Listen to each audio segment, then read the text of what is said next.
Welcome to the Foul Play YouTube channel. Welcome to the Foul Play YouTube channel. Thank you very much there, Susan. Great to hear your You voice. bet. And welcome everyone.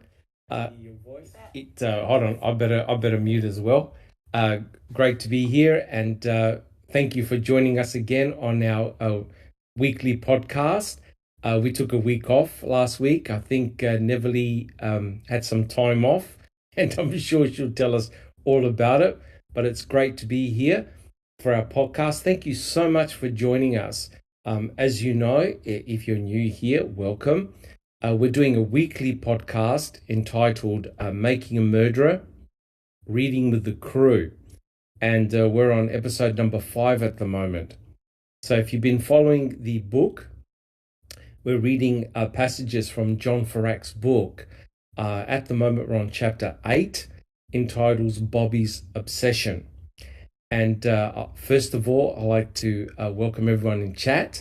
At the moment, we've got who have we got? We had Crockett. He came in. We've got Andy B. Welcome. We've got Dozer. Thank you so much for joining us. Who else we got? We got Colette. We have Pete Moss. Who else? We've got JD. Katie has joined us. We've got Clive. We've got Jaznaz Gaming.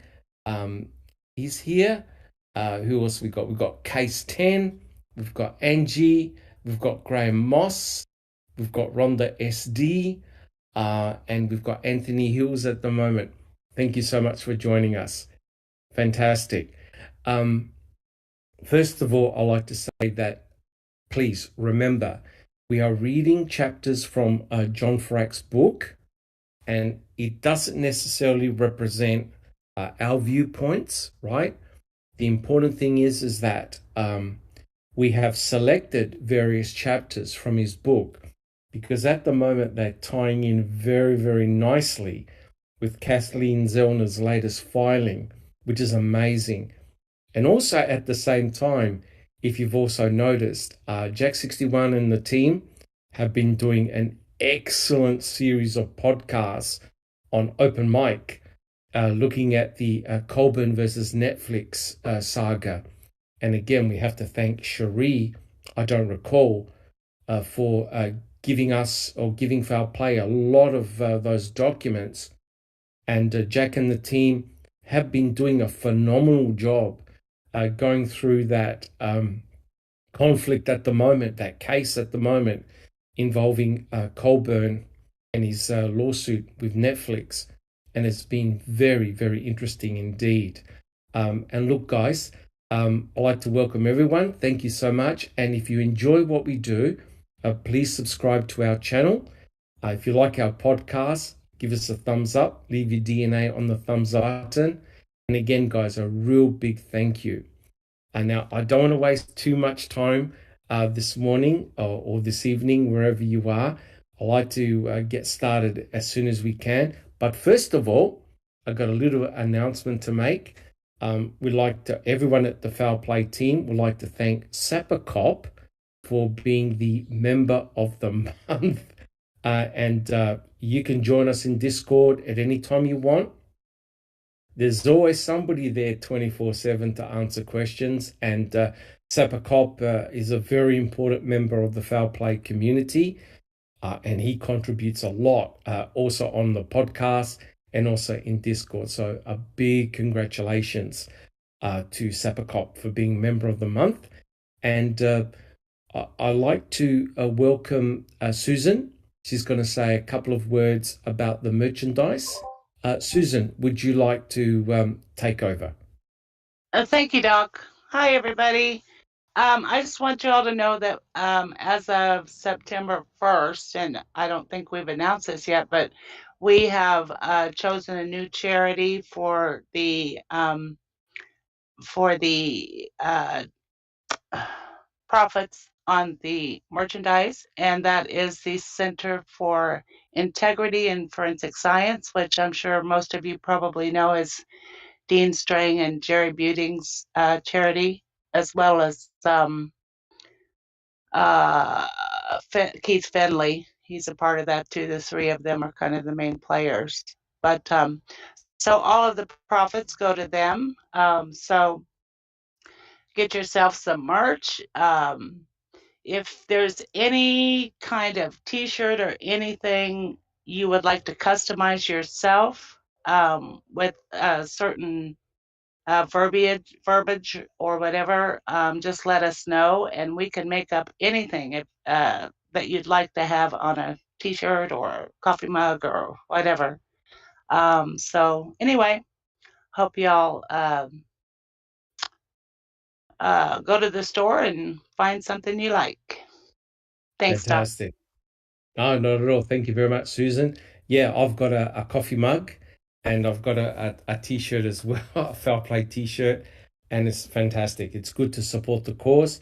And as Susan said, our profits go directly to specific causes, which is fantastic. And any money that we make, a lot of that money goes to getting FOIAs, which is incredible. All right, guys. Well, look, what we'll do, we'll quickly go around the panel, get them to introduce themselves. Jack 61, welcome.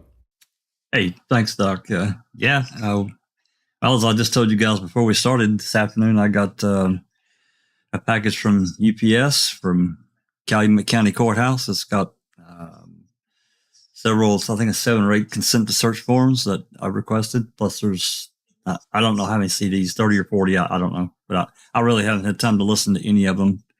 But after we're done tonight, and I'll get started in getting everything separated and uploaded, and we'll start going through it and getting it on in the library and the channel. So we'll see what we got. Fantastic. And both you and Sunshine Christina are doing a phenomenal amount of work getting all those documents. And I'll tell you what, even now in 2022, there are gold nuggets still to be found in those documents and phone calls and everything like that. So guys, as Jack 61 said, please check out our website, our library. We've got an extensive list of documents and other multimedia items that you can peruse. Your Riz has done a lot of spreadsheet work, and he's done also the interactive map. Brother Uriz has spent a lot of time doing that. Also, Zoe putting together the photographs. So hopefully it's a one-stop shop for you guys for your research. Fantastic. Thank you, Jack 61. And next we have Neverly. Welcome back, Neverly. Thank you, Dr. Silkman. Hello, panel, and hello, everybody in the chat. Yes, I was away last week. I went to see a friend, a long-time friend, and her name is Branca, and I was in Austin, and I went to also San Antonio, drove by Johnson City, LBJ's birthplace. And yeah, we had I know. Had a great time, but it's good to be back. Good to be back. And I just got what I said to the panel before we started yesterday, we were on the phone in Memaholic in Discord for probably 8 hours. And we were just talking about all kinds of stuff, taking polls, and it was a lot of fun just to kind of put some lightheartedness to this heavy duty topic and cases that we are researching. So it was really great. So, hey, please join us in Discord. Obviously, it's for free. And there's always, you will find always somebody who's going to be there. And special yay to Supper Cup, our new member of the month. Fantastic. Fantastic. And good to have you back, Neverly. I'm glad that you enjoyed your time away. And yeah, welcome back. Thank you. Thank you. And next we have Alice. Hi, Doc. Hi, everyone on panel. Hi, everyone in chat. Lovely to see you all. And let's get this show on the road. Let's get it on the road. Absolutely. Thank you so much, Alice. Next we have I Don't Recall. Welcome. Hello, everybody, and welcome to Reading with the Crew. Fantastic. Thank you so much. I Don't Recall. And finally, we have Susan. Susan, how are things? Things are great, Doc. Thank you. We're just having the perfect, beautiful fall weather. Just loving it. And I also wanted to mention on the CIFS, the Forensic Center for Integrity and Forensic Science, I think we all know how important it is to be changing up our, we need a lot more integrity in our forensic science in this country. And I think they're doing fantastic and really important work. So anyway, hope to be able to send them a little bit of money. But Correct. other than That's that, fantastic. yeah, other than that, I'm just great. And thank you. I have to Fantastic. leave in just about Yeah. 10 minutes, but No worries. No worries. hope you have we're a great chat today. And we're going to crack straight on with it. But before we actually do, I'm going to get Jack61 to load our very first slide. We'll just put that up in a second. Just wait for Jack61. But I just want to say, and I'm sure Neverly and everybody else on the panel will agree, look, guys, it's just been absolutely awesome. Your level of support with the new podcast series, Reading with the Crew.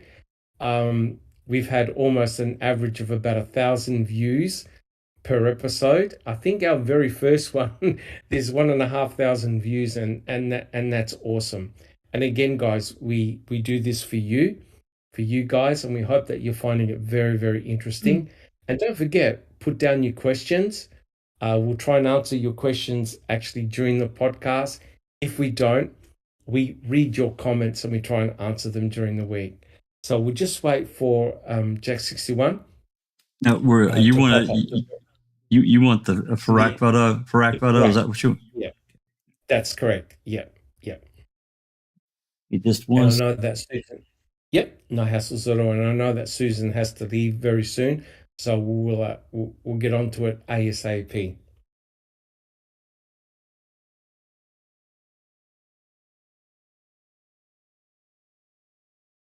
All right, we'll just wait for that photograph to come up.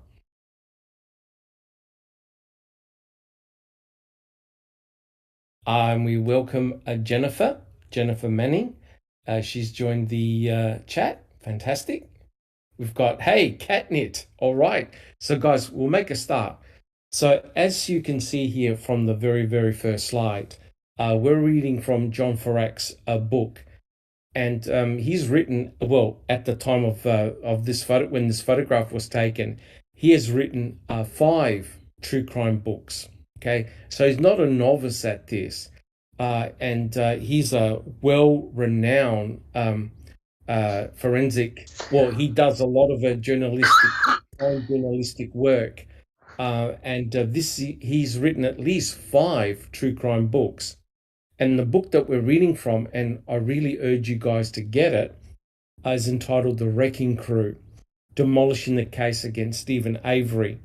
But what is interesting here is that this book was first published on November the 20th, 2018.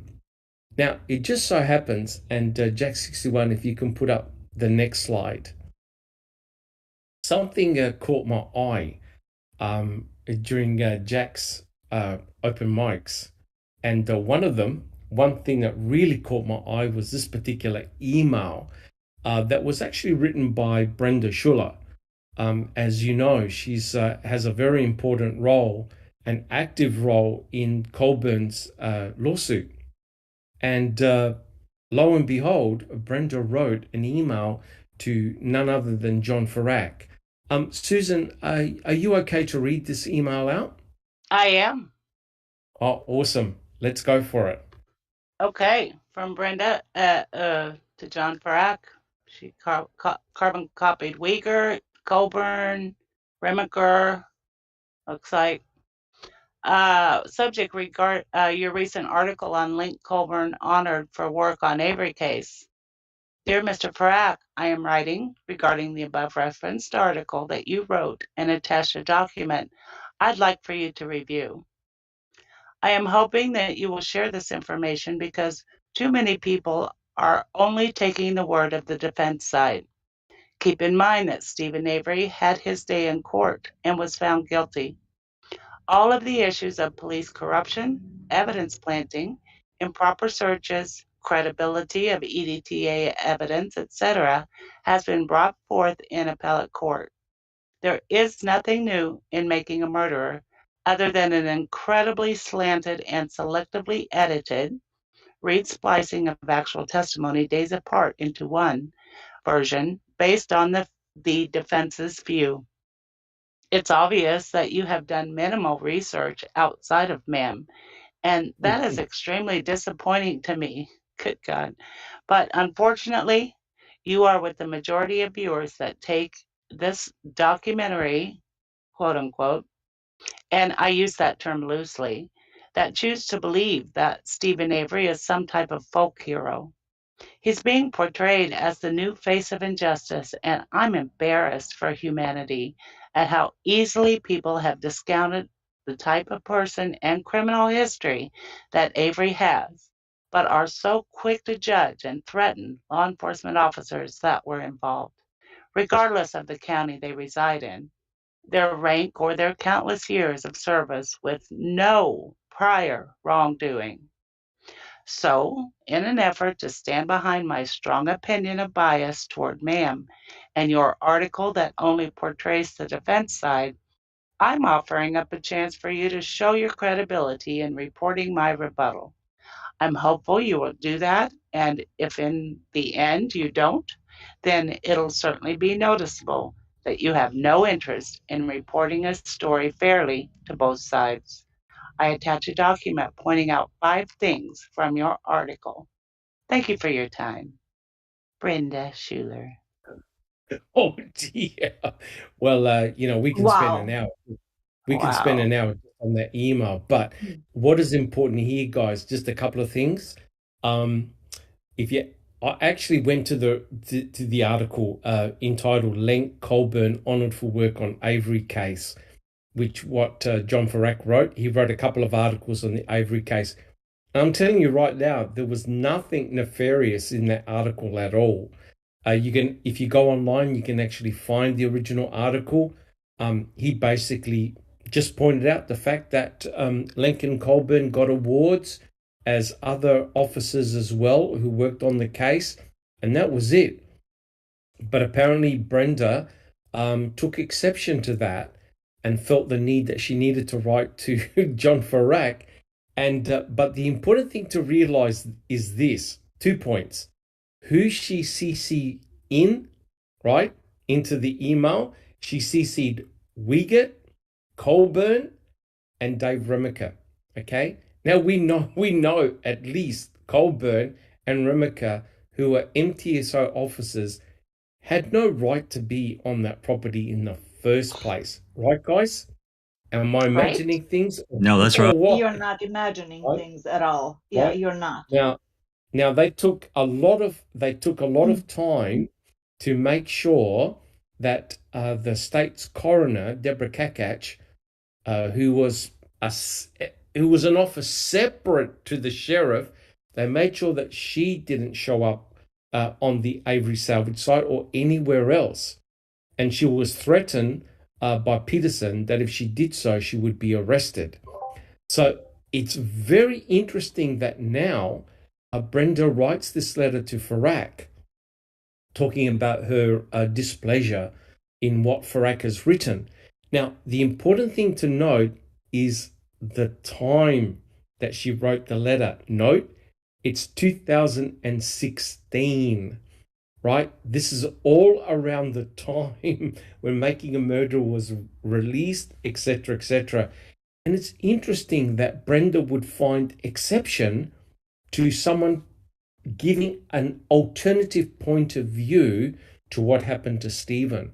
It's almost as though there was a great displeasure by Brenda and also others in the fact that someone was going to be writing a book or doing articles about what happened to Stephen. Guys, what do you think? Do you think Ferak was over the top, or he had a right to write these books?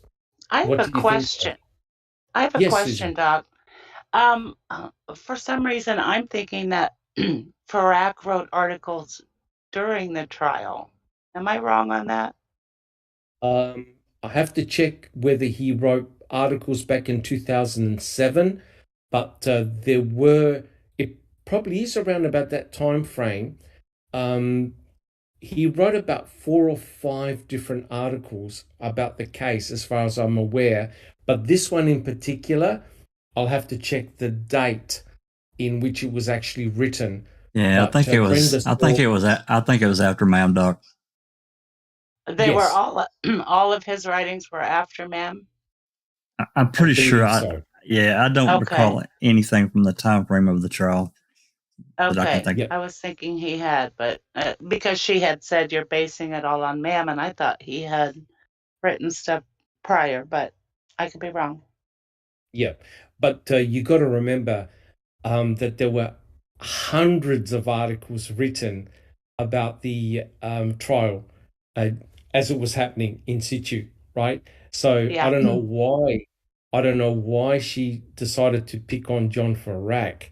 And as you know, he did do a rebuttal. He wrote the book, The Wrecking Crew, which is what we're reading at the moment. So I guess John Ferak is not on Brenda's Christmas card list. Yes. No. Alice, did you have a comment?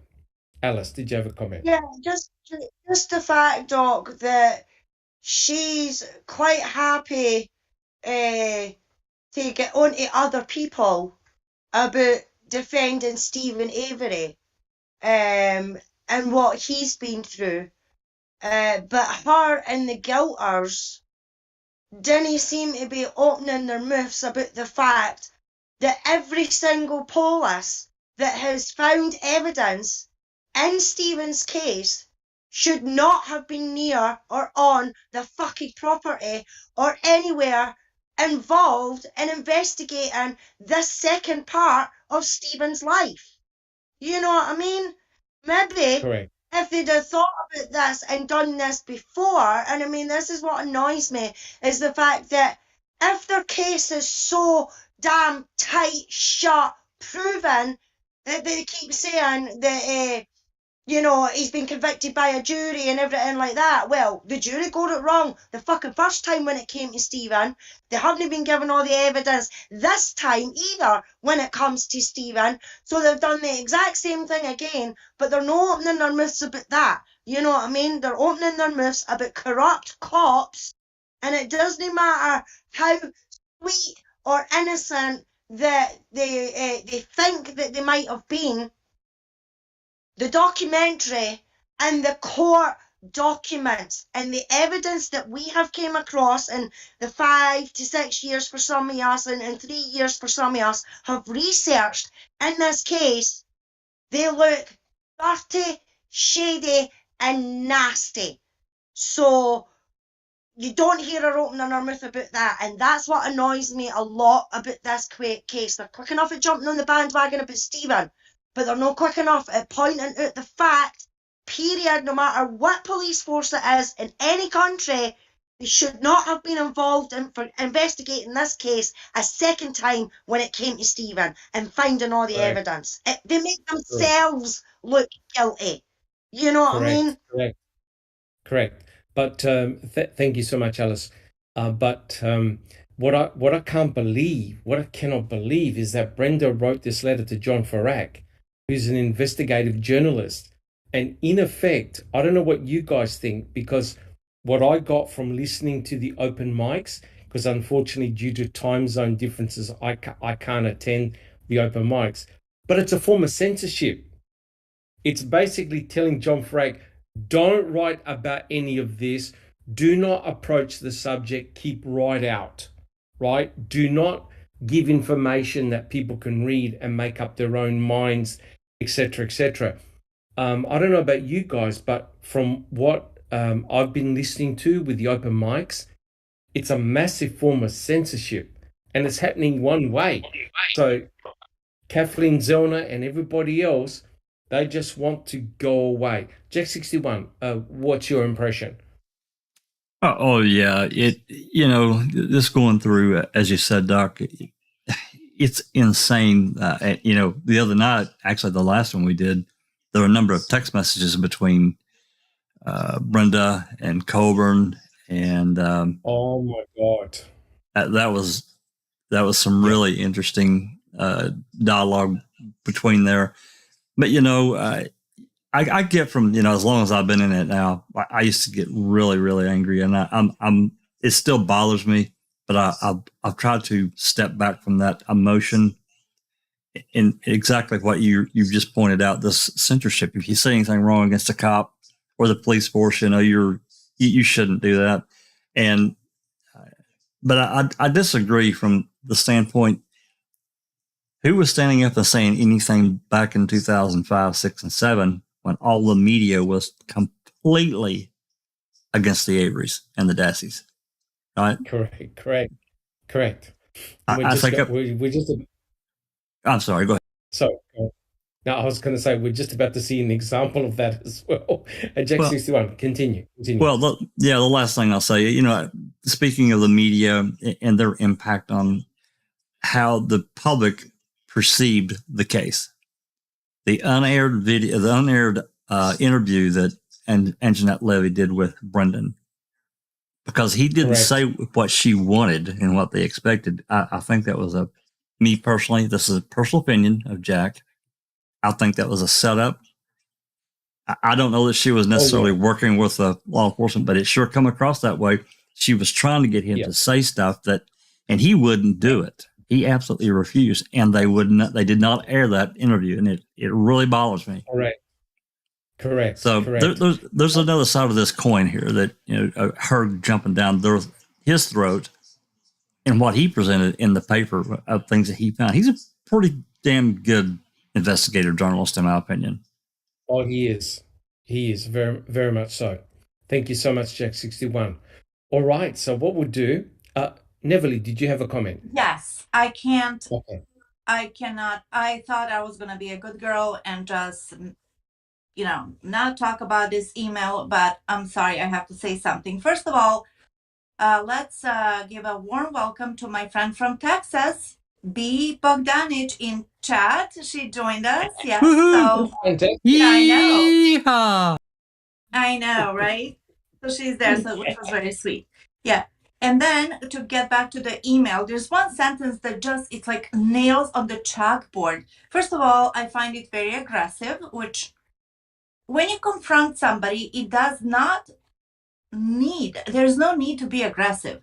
There's no need to be demeaning when you confront somebody. If you're really interested in an honest debate, to go back and forth, to just a point of view, show your point of view. But this is really aggressive. And it says, can you just read this? Stephen Avery is being portrayed as the new face of injustice, and I am embarrassed for humanity at how easily people have discounted the type of person and criminal history that Avery has. What criminal history? He robbed a liquor store for $12 a sandwich and a six-pack? Is that what we're talking about? The 85 case that he was set up? What is she talking about? What is she talking about? And then to say, but are quick to judge and threaten law enforcement officers that are involved, regardless of the county they reside in, their rank, or their countless years of service with capital no, prior wrongdoing. Really? Are we going to go there? Are we really going to go there? But for her to say that she is embarrassed for humanity, I'm sorry, but that shows you the person that she is, which in my, there's no class here or intellectualism. So now I feel better. Yeah. It's disappointing. It's one thing to debate respectfully, but this email maybe, sounds like years of hanging out with crowds has wrapped onto her, unfortunately, not in a good way. Correct. Now, I don't want to make this podcast about Brenda Schuler. Yes. The other important thing is that she happened to be the fact checker in Ken Kratz's book, right? She's mentioned in the credits at the end of Mr. Kratz's book. So and Greasebach. Yeah. Okay. So the only question I can't understand is why did Brenda write this letter to John Ferak? People should have the freedom of expression. If you've got counterpoints and counter arguments, you should be free to present them. And what is remarkable is that we see the same thing time and time again. Look what happened with Kathleen Zellner. They basically have white-anted her for years. All the appeals that she's put forward, she's been procedurally barred. They're just basically trying to ignore her and hope that she goes away. To say that Stephen had his time in court, I think is actually very, very sad, because Stephen had his time in court back in 85 when all his appeals fell on deaf ears, even though he kept on saying, guys, I never attacked Penny Bernstein. I wasn't there. Yes, I had done all these, correct. I'd done these crimes before. I paid the price. I went to prison. I'm sorry. Life goes on. And he would have done his 5 or 6 years, right? With running his cousin off the road, getting a gun. He would have done his time. But when you're accused for something you haven't done, and you plead, you say, I'm innocent, and when it all falls on deaf ears, this sets a very dangerous precedent, guys, because people are being released, exonerated on a weekly basis, especially in America. So something is not right. Something is not right with the system. And Neverly, did you have another comment? What you just said, just because somebody had their day in court and they were found guilty, that does not mean that that's written in stone, because we know what happened with that case, trial 4. Yeah. I forgot the gentleman's name. He had 4 trials to prove that he was innocent. Sean Ellis? Yes, Sean Ellis. Yes, Sean Ellis. Good memory, Dr. Silkman. So, it happens every day. It happens every day. Correct. But why has Brenda Schuler become the mouthpiece for law enforcement at Jack 61? Do you have an answer to that one? Puzzling. Why is she the representative now, and is now on the right-hand side of Colburn? I don't know the ultimate motive. I wish I could point one out.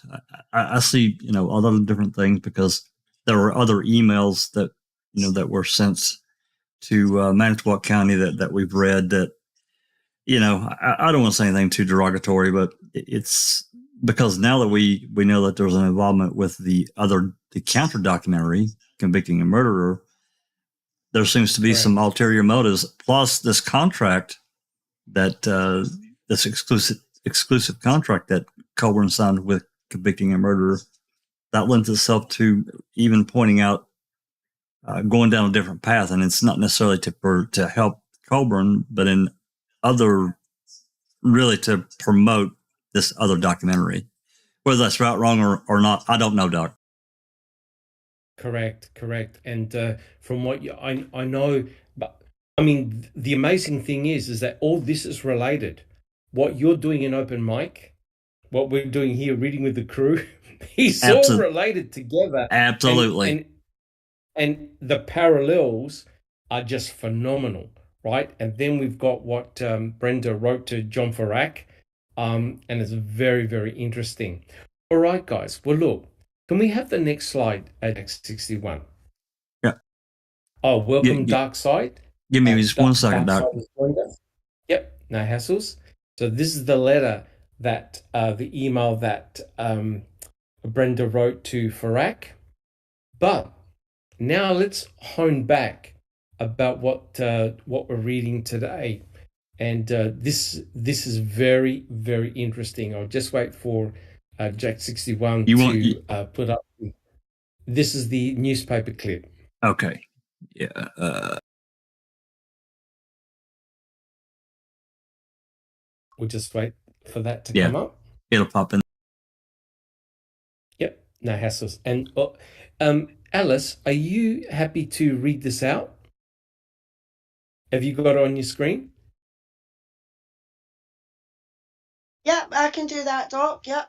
Okay. So this is a newspaper clip, obviously that occurred around the time that Stephen Avery got arrested, or just after he got arrested. So this is very, very interesting and highly relevant. Alice, take it away. Although the homicide charge was not filed Monday as expected, search warrants returned to the Manitowoc County Courthouse, quote, linked, quote, pornography, torture, and death, unquote, to possible motive in the disappearance and presumed death of photographer Teresa Hallback. Warrants revealed that investigators seized Avery's computer last week. The hard drive was turned over to the Grand Chute Police Department.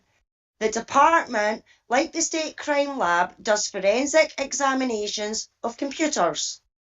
A search warrant return filed by Calumet County Sheriff's Detective Mark Wiegert said he believes images of pornography, torture, and death may be relevant as to issues of intent, motive, or Stephen Avery's plan to commit violent or sexual torture against Teresa Hallback, unquote. According to the records, an unspecified number of 5-gallon buckets also, quote, have been located on the Avery compound property, which appears to have been utilised to distribute the burned remains, unquote, of an adult female body. Wow. Wow. Wow. So guys, does anyone want to make a little comment on that newspaper article, right? Neville, do you want to make a quick comment? I'm just shaking my head. I don't know, again, where to begin. How and why was he thinking that he's going to find pornography, torture, and death and possible motive in the disappearance of Teresa on Stephen's computer? Stephen. Correct. Alice, do you have a quick comment? It's a load of bollocks, basically. It is full of lies, and it is a load of bollocks. That's about as much as I'm going to give it, Doc, because it's not even worth it, because it's stupid and senseless, and it's them just trying to pick at something that isn't there. So it's bollocks. Correct. But guys, here's the important thing, and Jack61, back me up if you can, but Mark Wiegert was already broadcasting and projecting what he expected to find on Stephen's computer, correct? Jack61, correct? That's right. And that article, if you read it, it reads like that's what they found. It doesn't specifically say that, but it leans heavily to that direction. It's implied. Correct. So you can tell that Mark Wiegert very, very early on in the investigation was already projecting and broadcasting what he expected to find on Stephen's computer. What is disturbing here is he actually spelt it out, as Neville just read. And to make matters worse, Jack61, have you got the next slide? And yes, Neville, yep, do you have a comment? Jazz, our friend Jazz, he says, so on that basis, Bobby is 100% guilty according to the paper. Yeah. Good point, Jazz. Yep, correct. So the important thing is this, guys. Mark Wiegert, right from the get-go, was projecting and broadcasting immediately what he expected to find on Stephen Avery's computer. And furthermore, right, we've got the search warrant. So I'll read it out here. So basically the search warrant was written on November the 5th, 2005. That's the day that Pam of God found the RAV4 on the Avery salvage yard. Now, guys, was Stephen actually arrested on November the 5th? No. No. He wasn't. He was at Crivets, right? He wasn't arrested until November the 9th on a gun possession charge. Not murder, but felon in possession of a weapon. Alice, do you have a comment? Just one, since our BB is not here. It's convenient that the Convenient. warrant is written the same day that Pam of God found the RAV. Correct. And in the search warrant, I'm not going to read the whole thing out, but they're talking about Stephen Avery's Hewlett Packard HP Pavilion Station. They even got the serial number, because remember the searchers went in there looking for the computer, confiscating the computer. And in the search warrant, have a look what it says, and I'll quote. They wanted to get all the forms of communication that was on that computer, including, and I quote, images of sexually explicit material, including but not limited to pornographic images, bondage, torture, and death. Right? So you can see that this particular search warrant was highly specific. Highly specific. So they even spelt out what they were looking for on Stephen's computer. Now, Jack 61, can we have the next page, please? This is the final page before we actually start the chapter.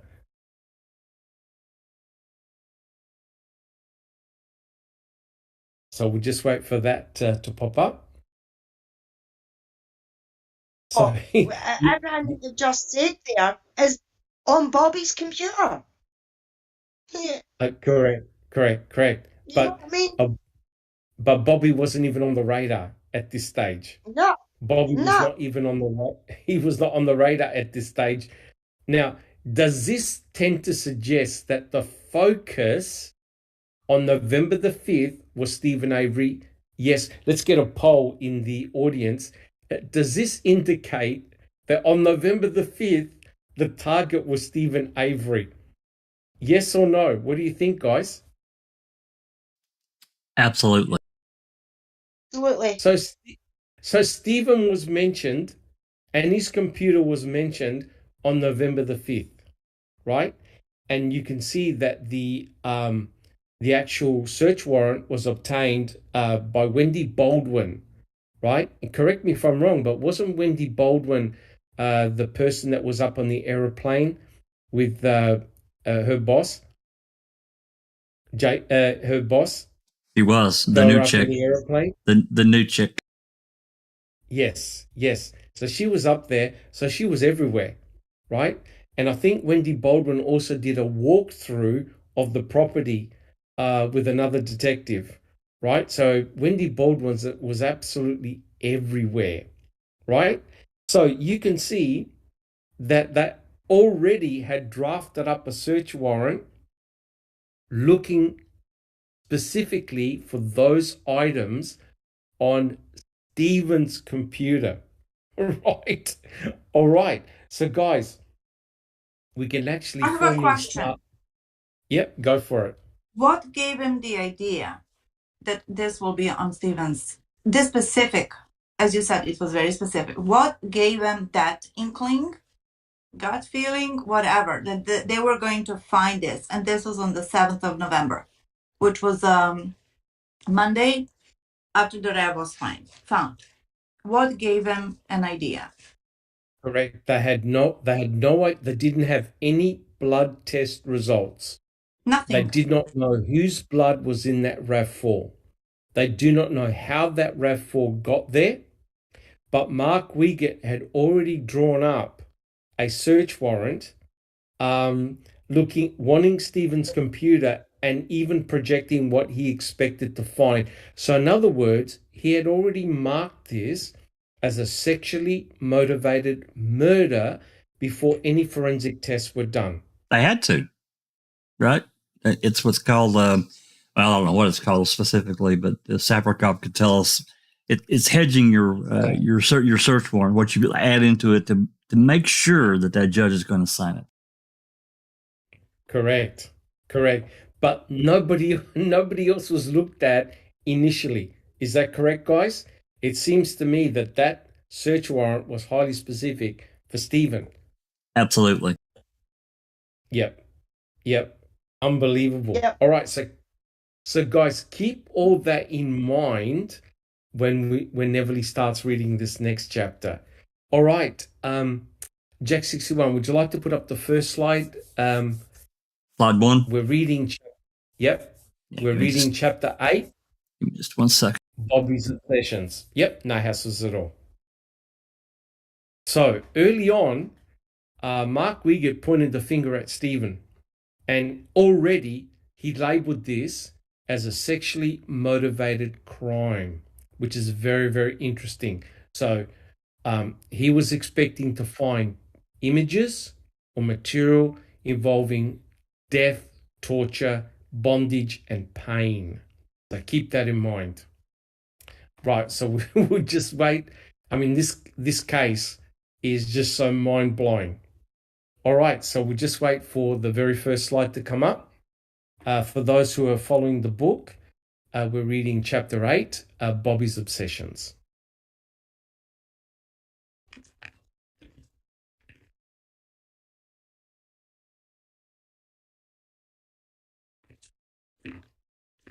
All right.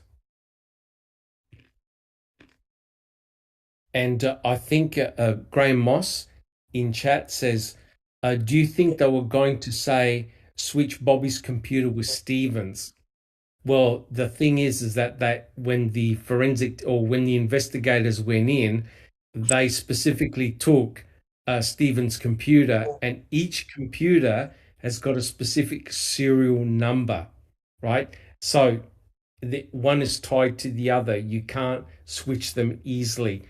And don't forget, Bobby's computer or Brendan's computer was seized much later than it was. Jack 61, do you have a comment? Oh. Sorry, Doc. good? Yeah, I'm good. I forgot to mute. All right. Neverly, are you ready to start reading? Yes, boss. Chapter 8. Chapter 8, Bobby's Obsessions. The mystery person Barr paid to obliterate data on the desktop computer stored inside Bobby's bedroom on Avery Road did a good job, but the computer tech was not perfect, as outlined by Gary Hunt, the senior forensic examiner with Q Discovery. He has been certified as an Access Data Certified Examiner since 2012 and a Certified Computer Examiner since 2013. So there's a picture of Gary Hunt. Yep. He's a senior forensic examiner with Q Discovery. His work on the post-conviction process uncovered dark, violent pornography on Bobby Dassey's home computer. Quote, at the time of 2006 investigation, there were 3 leading forensic examination utilities, MK's Forensic Toolkit and X-Ways. It is important to note that the platforms have significantly evolved since the 2006 investigation, end of quote, Hunt explained. FTK specifically added the new features and parsing capabilities, allowing for more efficient investigations and greater insight into the data at stake. Additionally, Internet Evidence Finder was not first released until March 22, 2009. The bulk of my analysis revolved around web activity, which was streamlined by the use of IEF. Just a quick question. So as you can see, guys, a lot of these programs, investigative tools, were not immediately available back in 2005, right? So these programs came on later. So it goes to show the importance of preserving forensic evidence, right? Right, Jack 61? The whole idea of preservation of evidence is that things evolve in time. That's right. And they knew, Wisconsin legislature recognized that. They knew it. Correct. New techniques, new technologies evolve, right? And hence, how can they justify giving away the human cremains back to the Hallbark family in 2011? Right? It honestly makes no sense. And guys, does this now explain why Diedring asked Barb for the computer back in 2017? Well, I'll answer that in my own way. I don't really. I mean, I guess I can understand them keeping it for a day or two, but they kept it five fucking months. 149 days, I think, doctors. What were they doing? Come on. That's a lot. Yep, I think they were shit scared. They were shit scared that they had missed something interesting. And then to suggest to Barb to advise her, friendly advice, do not give this to Zellner, right? That was so unprofessional and like so across the line. I don't know. Yep. Very like buddy. I think it crosses the line because the defense has every right to examine that. Correct. But you see, what we see in this case, which is remarkable, is that the state is giving away forensic evidence, right? Instead of keeping the forensic evidence, because there are new techniques that evolve all the time, they're telling Barb to get rid of the computer and don't give it to Kathleen Zellner, right? Which is not what you want to do, right? Which is crazy. All right, Neville.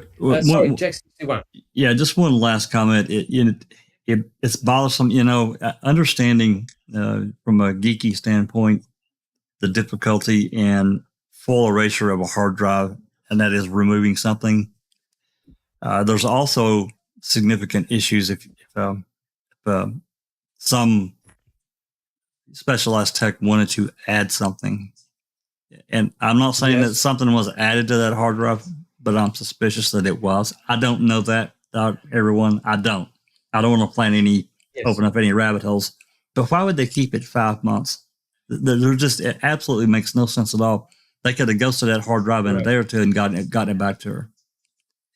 Correct. So to me, all they're going to do is, all they get is copy it, right? Like a ghost copy, and they're done. All they're going to do is copy. Yep. All they're going to do is copy the hard drive, because all the information is stored on the hard drive. Yep. RAM, forget it. RAM is volatile. It's not going to store anything. As soon as you turn off the computer, the information stored in RAM is gone. That's right. So it's just the hard drive, right? And we're not talking about 4 or 5 terabyte hard drives. These are probably maybe 100 gigabytes. So to copy that across, you're looking at a couple of hours max to ghost it. Yeah, I can't remember what size hard drive. It might have been. Hell, I can't remember. I don't know if it was a terabyte drive or not. I doubt that it was. It might have been a 500 gig or something like that. Something like that. Correct. And when they do a forensic examination, they ghost it. They do a 1-to-1 copy of that hard drive, and that's it. All right. Neville, would you like to continue? Yes, and I just want to say there's a trigger warning over here going on, and also pardon my French because it's going to be very explicit. But I'm just reading the book. Yeah. Yeah, correct. Approximately 12 years after Teresa's terrorizing death, Hunt uncovered startling new information on Bobby Dassey's home computer. This information was not known to Avery's trial lawyers, Dean Strang and Jerry Buting. It also wasn't known to the producers and documentarians of the original Making a Murderer. This information was uncovered by Kathleen T. Zellner and Associates, but not until 2017. That's an important point. Yes. That's a very important point. Which is 10 years after he was convicted. Correct. There was a single user account on the computer named HP Owner. Hunt found out. The HP Owner user conducted the following internet searches on various dates: teen pussy, 11-year-old sex, 12-year-old sex, 15-year-old girl, 15-year-old girl naked, AAA teens, cute kid naked, fuck preteen girl, hot teen pussy, kid slut, kid sluts, naked teens, naked young girl, naked young pussy, nude teenage girl, nude teenage girls, preteen sluts, preteen naked, preteen boobs, preteen busty, preteen girl model naked, preteen girl nude, preteen girls naked, preteen pussy, preteen sex, preteen sluts, preteen girls naked, preteens naked, preteens naked, teen black pussy, teen girls naked, teen porn, teen pussy, teen redhead pussy,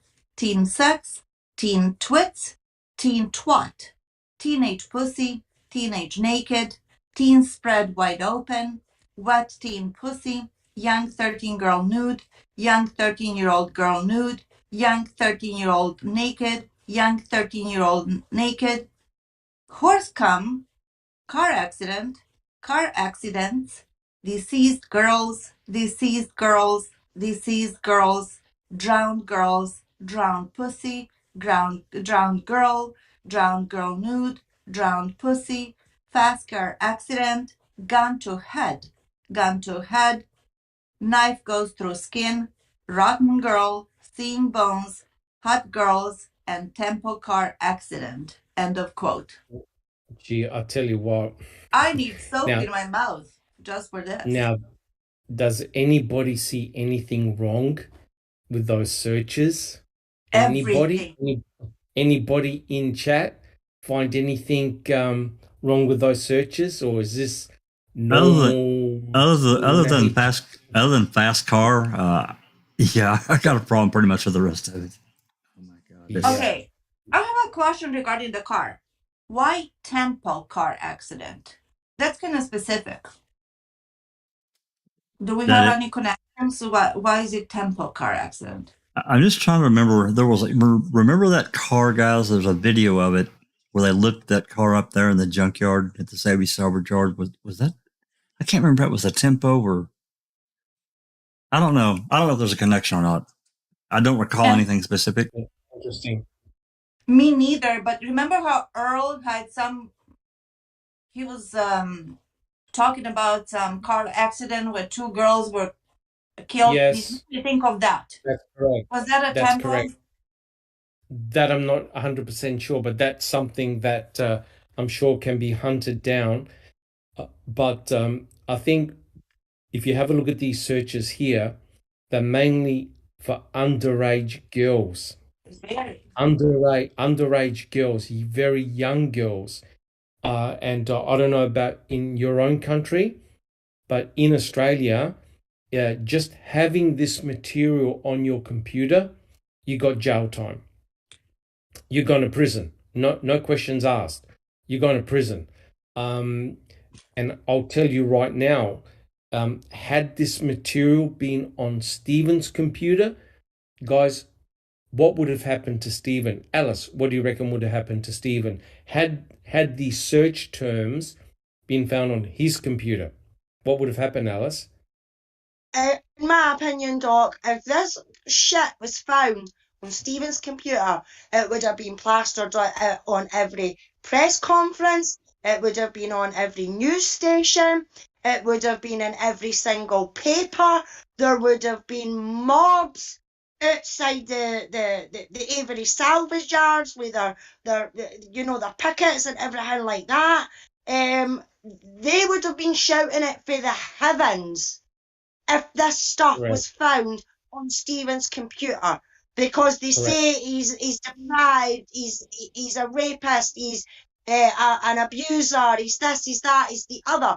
If any of this stuff was on that computer, never mind Ken Kratz's March 1st press conference with Brendan, he would have done an hour's press conference on this, because he would have had to have read every single bit out to the press to make Stephen look bad, worse, or whatever, you know. That's what I think would have happened, Doc, is that it would have been on every news station, and as I say, Ken Kratz would have made a 2-hour press conference about this Correct. being on Stephen's computer. I agree with you. I agree with you, Alice. I don't recall. What do you think would have happened if this material was found on Stephen's computer? Well, I agree with Alice. It would have been made a huge deal about and blasted all over the news, and wouldn't have been in Fassbender's possession for any length of time. It would have been, front and center. Correct. 100% correct. Jack 61, what do you think? Oh yeah, and everything that Alice and Cherie said, plus a parade, Kratz would have been broadcasting down Main Street in Manitowoc and Calumet. Correct. Neville, what do you think would have happened? Agree with the panel. I think that Kratz would have literally read all of these searches in that press conference, and he would have kept talking about it forever. You know how he was so obsessed with the sweaty uncles, sweaty. I remember if this was it, but he got that from a phone call. Yeah, the sweat got that from a phone call. I'm not saying it's right or wrong, whatever. To each its own. I'm not judging that, but not even the teen girl bleep, but it was preteen. So preteen, correct. Very, very, very disturbing. I don't know what to say. Just very disturbing. So yeah.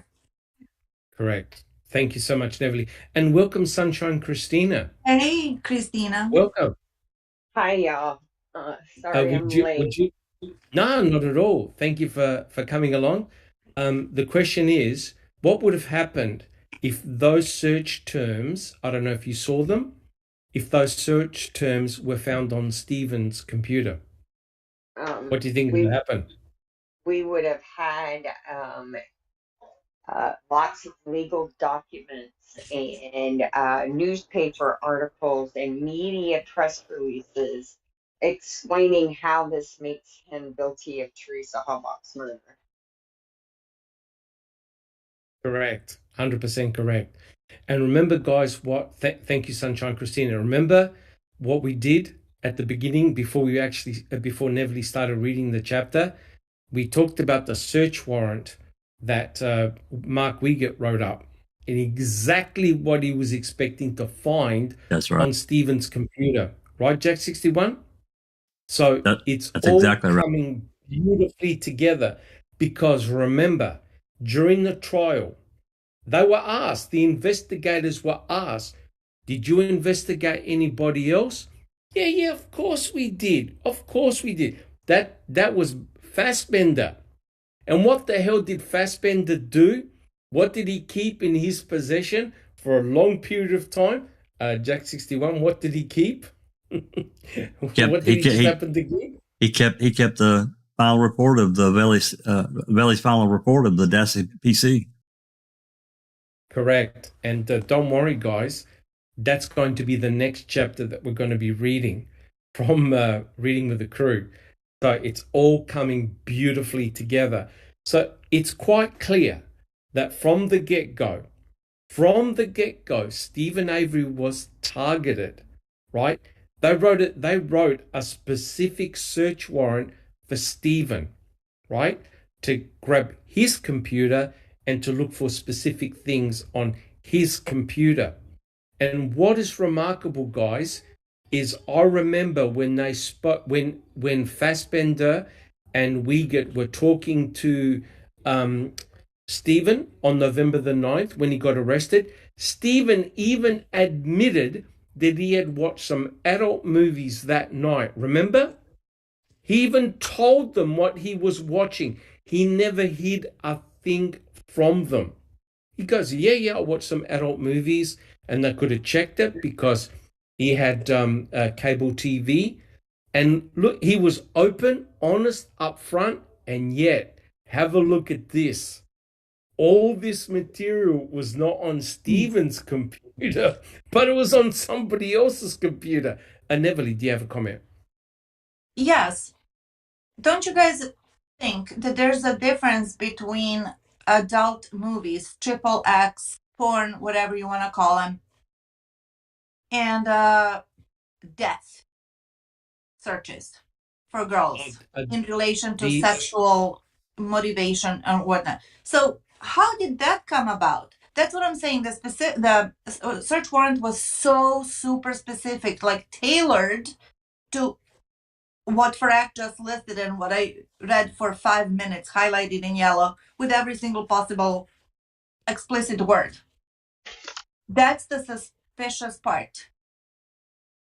Correct. It's one to say, oh, we're going to find porn. Stephen told him, I watch porn. Okay, so we're going to find porn.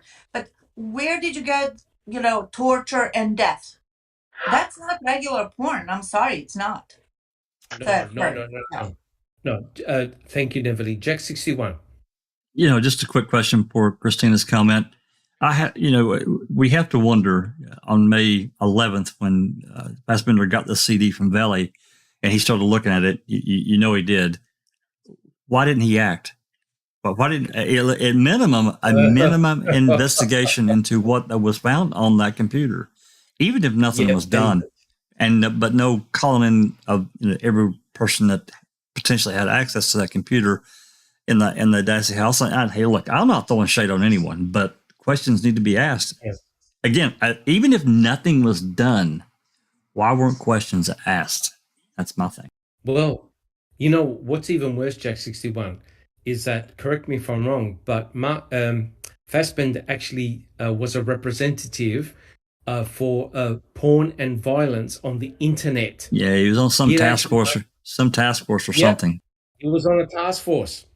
So someone with this type of material, it should have been pretty obvious that it was quite nefarious. And it wasn't on Stephen's computer. But there's one problem, guys. There's one problem. All this material was found on the star witness's computer, not the suspect. Sunshine Christina, do you have a comment? I just want to say, and this is when, so they want us to think they didn't discover this stuff until Brendan, but yet this is when Bobby, right after they got entrance into the property, is when they started really honing in on Bobby. You could tell Bobby was worried, that he was scared, and it makes you wonder, were they going through the computer behind the scenes? I have to think they did. We know that the search warrants weren't, because they made several entries into Stephen's trailer. They did. Yes, they did. And I think they did several entries into Mark's as well. And I think somebody turned their computer on. I do. I think somebody went through it way before and knew that evidence was there and knew that it could be used as leverage. Now, the question is, were they going to try and make that evidence against Stephen at some point, which is why they sat on it. Because it would have made great media footage to say that it was found anywhere on the Avery property in November when they were coming up Butkus. So why did they bury it for so long? Why did they hold it back? It shows premeditation, I think. Oh, it does. And the mere fact that we've got that search warrant so early that specifically looks at Stephen Avery, to me, is extremely telling. Jack 61. And look, I'm not saying this is right. I'm not saying something wasn't messed with. So don't throw daggers at me. But I will tell you that when you turn your computer on, there's a registry entry. When you turn it off, there's a registry entry. And as I recall, that computer was off. The Dassey computer was off during the time that they were there. There's no entry for it being turned on and off. Again, I'm not saying that wasn't manipulated. I don't know that, but I'm just telling you what, as I recall, that's what was found. That computer was not turned on, or at least by the registry entries.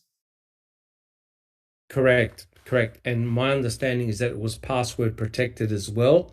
That too. And I think a couple of weeks ago, we actually showed the walkthrough of the detectives through the Barb's residence, right, and into Bobby's room. The computer was off, but in the background, someone had mentioned about searches, which was very, very interesting. I have to listen to it again. It's on ODog's website, YouTube channel, sorry. Definitely check it out because someone makes a flippant comment about searches, right? And it's interesting that in the search warrant, they wanted all the email communications, right? They wanted all the email communications. So there is a big problem. There's a huge problem for the state. All the stuff that they thought was going to be found on Stephen's computer, it wasn't. It was found on the Dassey computer, the very computer that was in Bobby Dassey's bedroom. Alice, do you have a comment? Yeah, just to agree with Jack, you're not the only one, Jack, that thinks that they planted something on that computer, because I feel the same. I mean, as you say, we don't know, we can't prove it. It's just my opinion, it's just my thoughts and what I've seen and read in this whole entire case is, if they're shady enough to plant evidence on the property, like the key and the blood and the car, no write reports to cover their own arses, then I'm sorry, then they are shady enough to plant stuff on a computer. Because you've also got to remember that the files that were on the computer with Stephen, about Stephen and about Teresa. Correct. The folders, yeah, exactly, Doc, the folders. Now, and people are going to roll their eyes in chat, but we have all seen a lot about metadata through the Johnny and Amber trial, right? And we know that the metadata, if you take a photograph on your phone, there's metadata.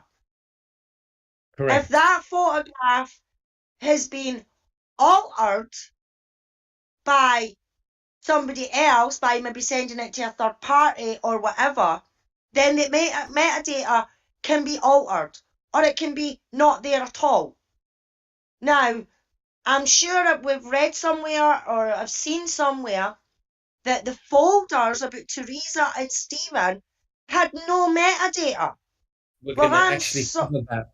That's coming up next, believe it or not. So, correct. I mean, there's something weird going on. So, yeah, we know that if Stephen or Bobby had put the folders on that computer and it generated from them, i.e. the HP owner, then there would be metadata there to say.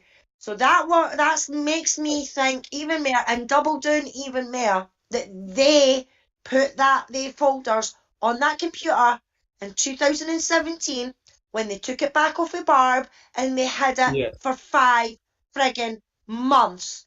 So I am right there with Jack, and I do think, even though we can't prove it or anything like that, it's just our speculation, in my opinion, they put their folders on that computer to make it look worse for Stephen. Because remember, they were trying to pass that computer off as being Stephen's.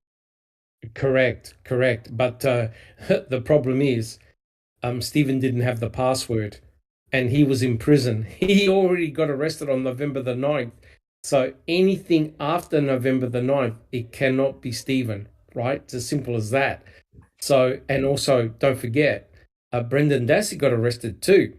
So all searches, etc., after the day he was arrested could not be him. So that removes Brendan and Stephen from the equation. So it's extremely interesting what they're finding. Sunshine Christina.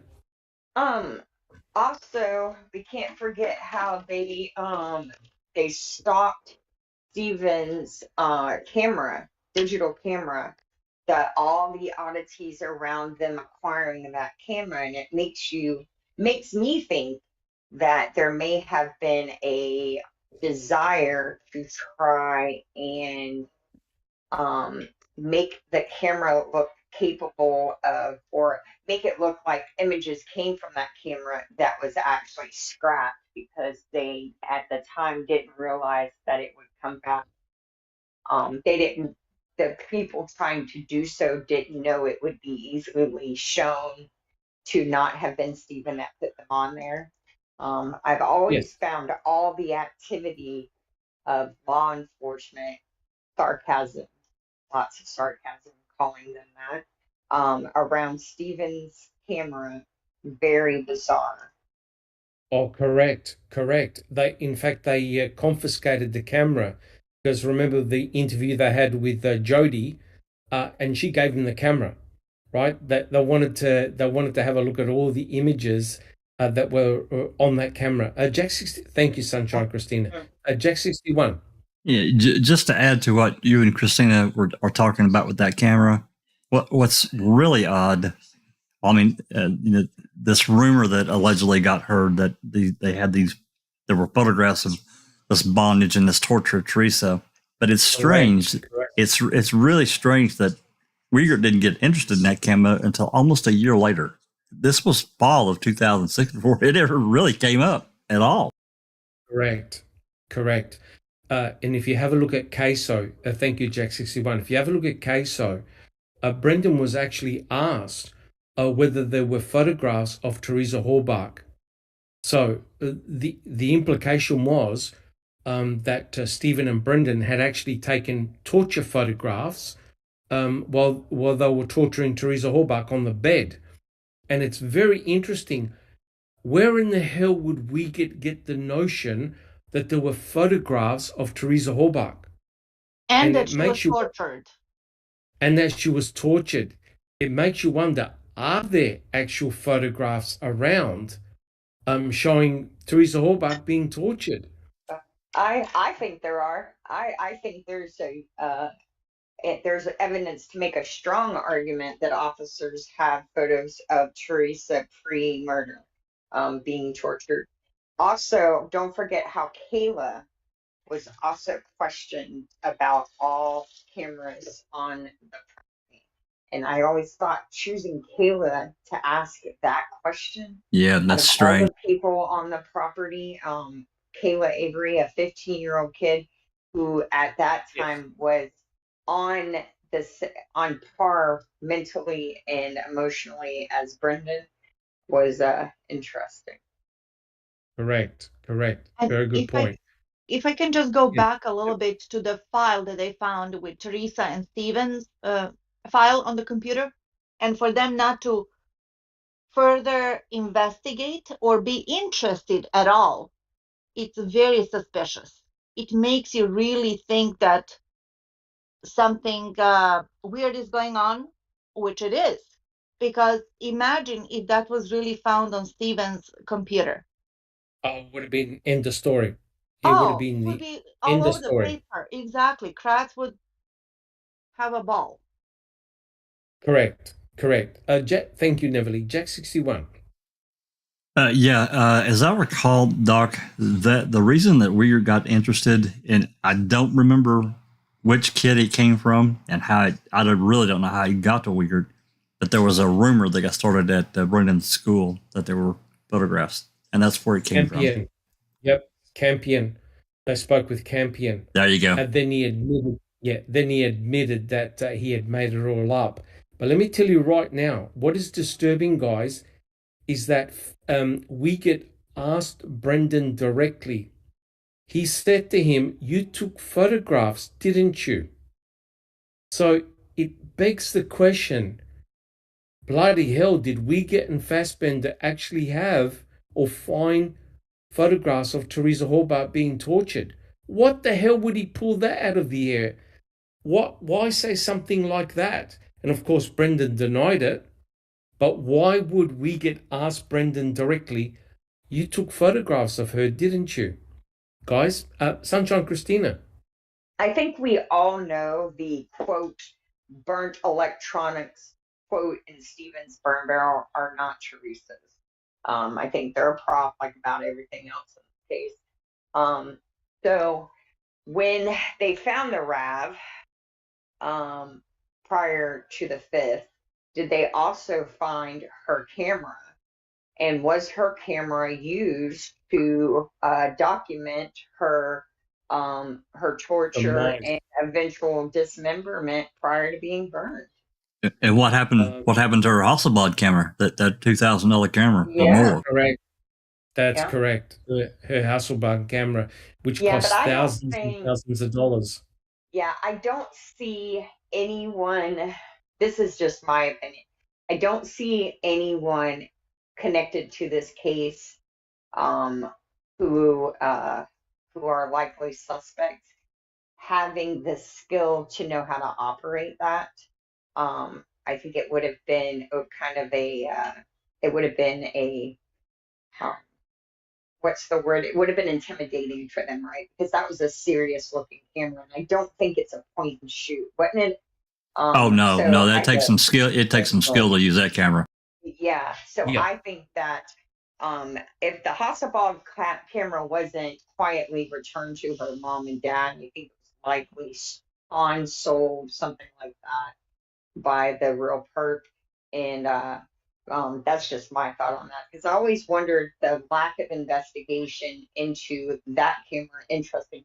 Now, as far as there is evidence that it could have been burned in some piles found at the quarry. I believe it was Seeking Truth for Good. Did some in-depth studies of the photo dump Henbury got, and there are some interesting photos that shows some like lenses and a couple of other interesting items that could be items that would belong to a photographer. Yeah. Interesting. Well, the reason why I persist in all of this is because I don't know if you've heard about it, but what a lot of very sick people used to do was produce snuff films. I don't know if you've heard of that term. Absolutely. It used to be available. It used to be available on the dark web and in the underground, where people were literally raped, tortured, and they photographed it. They filmed it and they sold it. They sold it underground. And I'm wondering whether Wiegert and Fassbender knew that something wasn't quite right. Because why are they so persistent with these photography showing these tortured images of Teresa Halbach? And someone in chat did mention correctly that Kathleen Zellner said that she found images that look remarkably like Teresa Halbach. Right, guys? Mm-hmm. Yeah.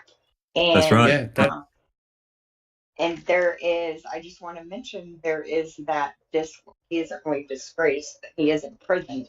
There is that imprisoned former juvenile court judge from Madison, Wisconsin, by the name of Brett LaMay, who was caught distributing very graphic videos of children under prepubescent children being terrible. assaulted over, I think it was over 17 separate videos, 5 different children.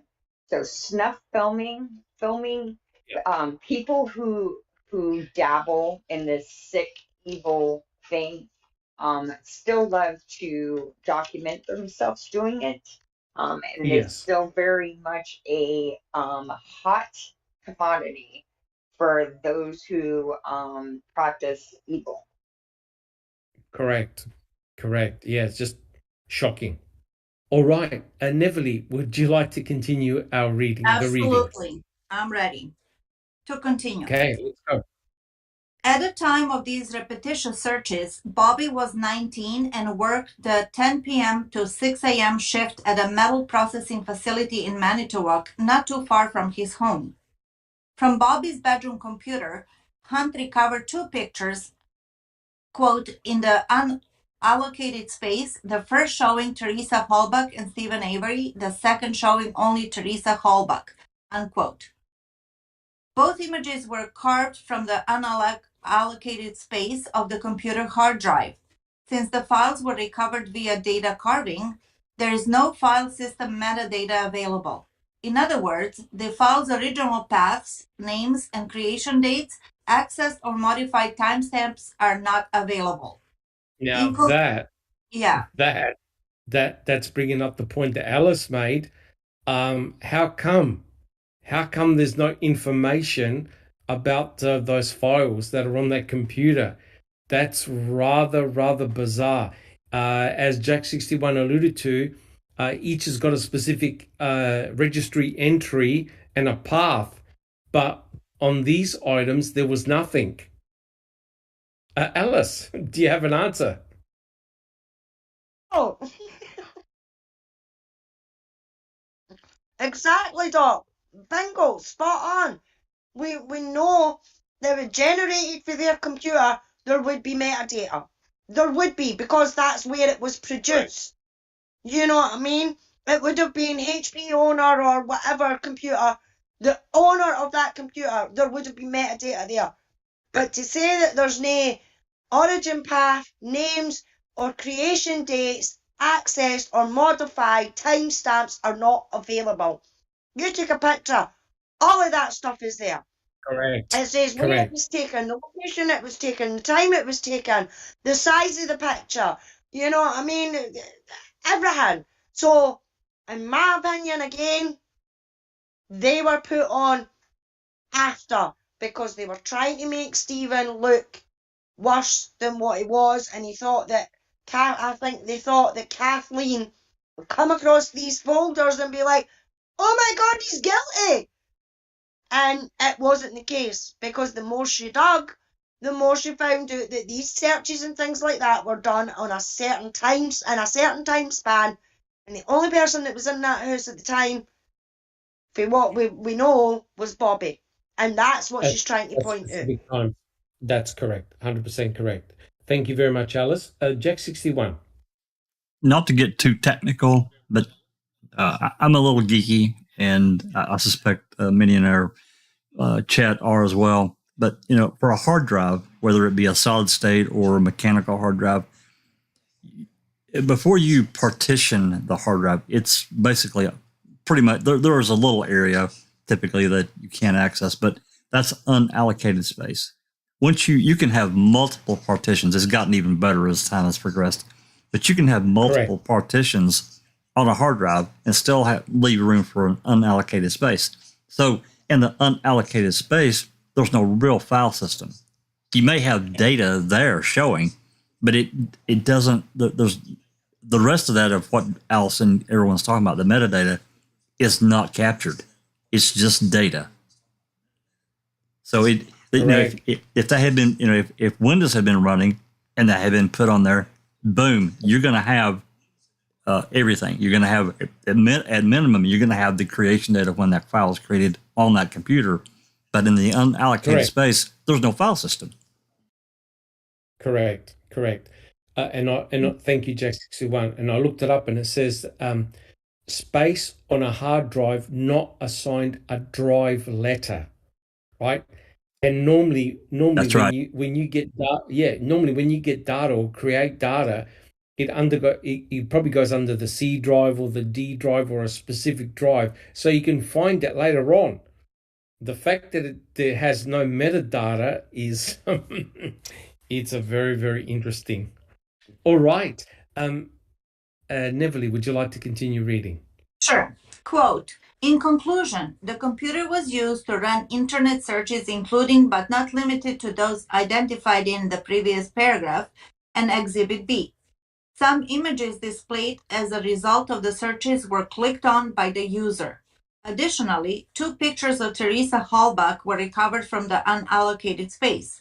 These images do not have any date attributes or information suggesting how they arrived on the computer. End of quote. Interesting. This is what we talked about. Correct. Possibly planted. Meanwhile, a law enforcement heavyweight who decided his career to putting ruthless killers in prison also came to Zellner's aid in her quest to regain Stephen Avery's freedom. Greg McCrary is a distinguished retired FBI agent who teaches policing at Marymount University in Arlington, Virginia. He is a nationally regarded violent crime behavioral expert. He signed a sworn affidavit on October 23, 2017. Quote, I have reviewed the Wisconsin DOJ report summarizing the forensic computer examination of the Dassey computer. It is my opinion, based on this report, in addition to the report of Kathleen T. Zellner and Associates Forensic Computer Examiner, that Bobby Dassey's internet searches reflect a comorbidity of sexual paraphilias. The sexual and violent content was he was searching for and viewing should have alerted investigators to Bobby Dassey as a possible perpetrator of Teresa Halbach murder. Now, was this done by any investigator? Yes or no? No, it was hidden. I've never seen anything like this ever. In any case, Jack 61. If it was, they kept it to themselves. I mean, if you remember, there is a dispatch call that we listened to a couple months ago that we got that where on the 4th of the 5th that Bobby's name was mentioned. Remember, they were at the Avery salvage yard at the command post that they were talking. That was early on. So if there's information or if they were talking about him being a suspect, they kept it to themselves. They didn't write any reports about it. Correct. Yep. And this is actually quite embarrassing when you think about it, right? I mean, Colburn says that he got triggered by looking at Playboy magazines, right? He got triggered by looking at the pornographic material in Stephen Avery's bedroom. Could you imagine what would happen to Colburn had he opened up the Dassey computer? He would have had a stroke. He would have had a stroke. Correct. That's very, very interesting. All right. Neville, would you like to continue? Sure. The content of these images, combined with the obsessive use of the computer to view these images and Bobby Dassey's entanglement in the investigation into the murder of Teresa Halbach, should have alerted the investigators to Bobby Dassey as someone having an elevated risk to perpetrate a sexually motivated violent crime such as the violent crime perpetrated on Teresa Halbach. End of quote. In hindsight, McCrary found it troublesome that Bobby turned into the star witness against his uncle. How many times have we said this? And it's so obvious. It's dude, this is an FBI investigator with a lot of years of experience stating the bleeding obvious, but somehow it eluded all the investigators in Wisconsin. Yes. The fact that Bobby Dassey became the key witness for the prosecution and that his testimony placed Teresa Halbach on the property, quote, walking over to Stephen's trailer, unquote, after she completed her assignment, interjected himself into the prosecution in a way that should have raised the suspicions of reasonably trained detectives if the testimony is untrue. Based upon the affidavit of Brian Dassey, it appears that Bobby Dassey's testimony was untrue. End of quote. McCrary is regarded as a foremost expert witness in violent crimes. He worked at the FBI for 25 years. On the other hand, John Dietering, the Calumet County Sheriff's investigator who interviewed Bobby, had practically no real-world experience handling murder cases because it was largely cow country. Oh, dear. Yeah, I know, a little dig right there, but true. That's a dig. Yeah. Correct. In fact, Dietering even admitted during his questioning of Bobby how he had basically shied away from entering the Dassey's property off Avery Road. The investigator chose to keep himself away from the inside of Bobby's garage where Bobby was dismembering a deer carcass that he chose to grab off the road shortly after Teresa vanished. The deer carcass was taken home by Bobby after the Manitoba County Sheriff's Department had already made visits to Avery Road on successive days to interview his uncle, who denied any involvement in Teresa's disappearance and freely gave detectives permission to walk through his trailer to look for signs of foul play. Isn't that remarkable? Of foul Just play. this.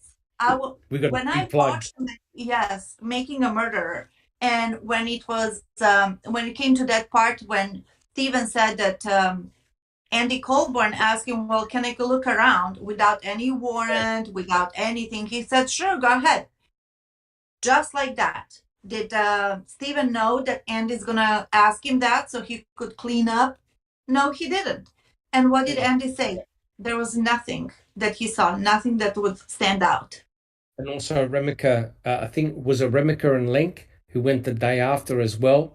Yes, went in there as well. Same thing. Yeah. Thank you. Sunshine Christina, do you have a comment? You know, it just hit me. I think it's how Ferak worded it, and hearing Neverly say it. All right.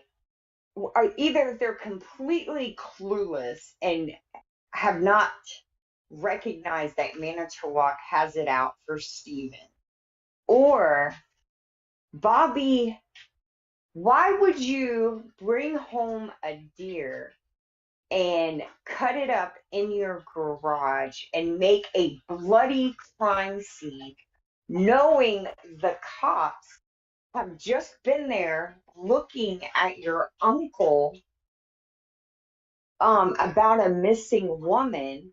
They walked around his house, and I mean, I don't think I would have done it in my garage, because of the simple fact, what if they come back, see the blood, and think it's human? Well, there you go. There you go. We actually showed the video. Remember, guys, a couple of weeks ago, we actually showed the video of the investigators going into Barb's garage, and they videotaped the hanging deer that was dismembered, and there was blood absolutely everywhere. My understanding is that they didn't luminol and they didn't test any of the blood. Alice, do you have a comment? Thank you, Sunshine Christina. Yeah, just sorry, just a quick one. What annoys me the most, Doc, is that they keep saying, oh, he had 5 days to clean up. He had 5 days to clean the garage.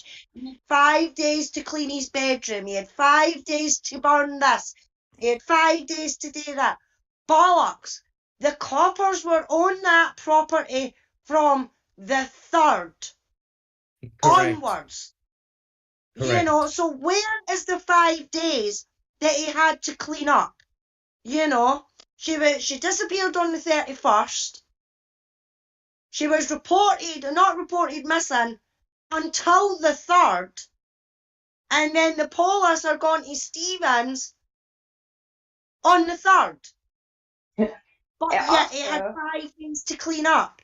And Where is the evidence that he had to clean up? I wish somebody would actually point us in the right direction that actually said that he had 5 days to clean up. There's no evidence of a cleanup. There's no signs of any cleanup. Exactly. No, there's not. That's 100% correct. You know, it's very distressing and disturbing when a freaking lead investigator can only say that 5 days to clean up, because their CSI team actually went through the trailer and the garage on multiple times and found no evidence of a crime. Zero. They found no evidence of a crime. So the only thing that Mark Wigger could possibly say was, well, they had 5 days to clean up, right? So they asked Colhane in court, do you know who Brendan Dassey is? Yeah. Did you find any of his DNA anywhere? No. So that obviously the crime lab had his DNA profile, but they never found any, right? And when you think about it, the violent nature of this crime, just thinking about it, right? What Brendan said actually occurred inside Stephen's bedroom. You're going to leave a mountain of forensic evidence everywhere. And there's no way, no matter how much you clean, you're not going to be able to get rid of cells, blood, microspray, hair. You're not going to be able to get rid of any of that, right? You can remove some, but not all. And they knew, the CSI team knew. They went in there, they luminoled everything. And Jack 61 backed me up. They tore his bedroom apart. Remember when Jody went back? They destroyed it.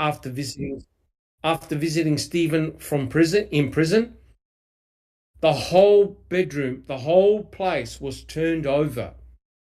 They took the paneling off the wall. They stripped the carpet to look for signs of blood, and they luminoled everywhere. They found no evidence of any bedding inside the burn pit, no springs, no box springs, no mattresses, nothing. So their own CSI team went in there with a fine-tooth comb and would have had to have reported, guys, nothing happened here. Nothing happened here. And it makes me laugh in a way when the investigators said to Brendan, when you went inside the Stevens trailer, what did you see? Oh, I saw Teresa Horbach pinned up in the bed down the corridor.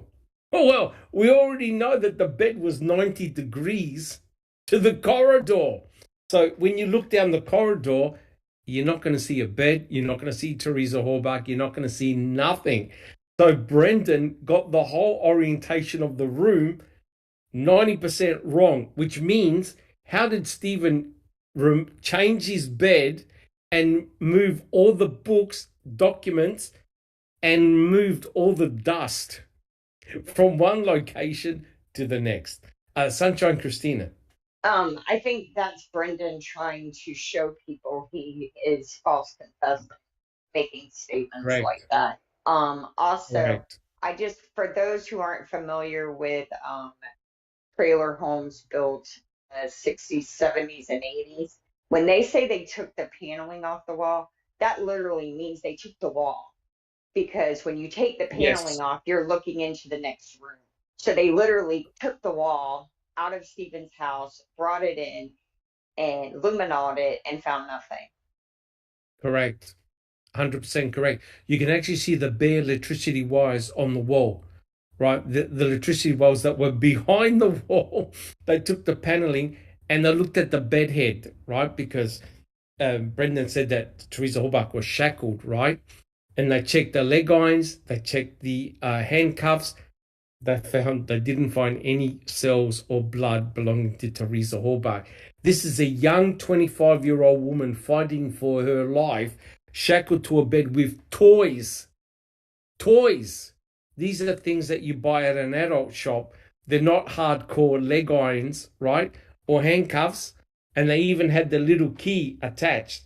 Are you trying to tell me that a 25-year-old woman was strapped down to a bed with toys and she wasn't able to break free or not leave or shed her skin, her blood, saliva, everything else?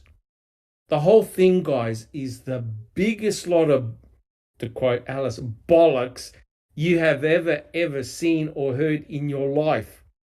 The investigators had no idea where Teresa Horbach got attacked and what happened to her until Brendan showed up with a narrative that a 2-year-old can take apart. Shocking. Neville, do you have a comment? No. No, Good. all good? All right. All right, guys. Neville, would you like to continue reading? Sure. Quote, this is McCreary talking. In Correct. my opinion, a prudent investigator would have considered Bobby Dassey a suspect and would have investigated him as such, McCreary said. There is no evidence that authorities ever investigated, much less eliminated him as a suspect or investigated the discrepancies in his trial testimony. After Dietering and Wisconsin DCI agent Kevin Heimerl finished their non-accusatory interview with Bobby on November 9, 2005, they led him down a hallway to undergo a physical examination with Faye Frisch.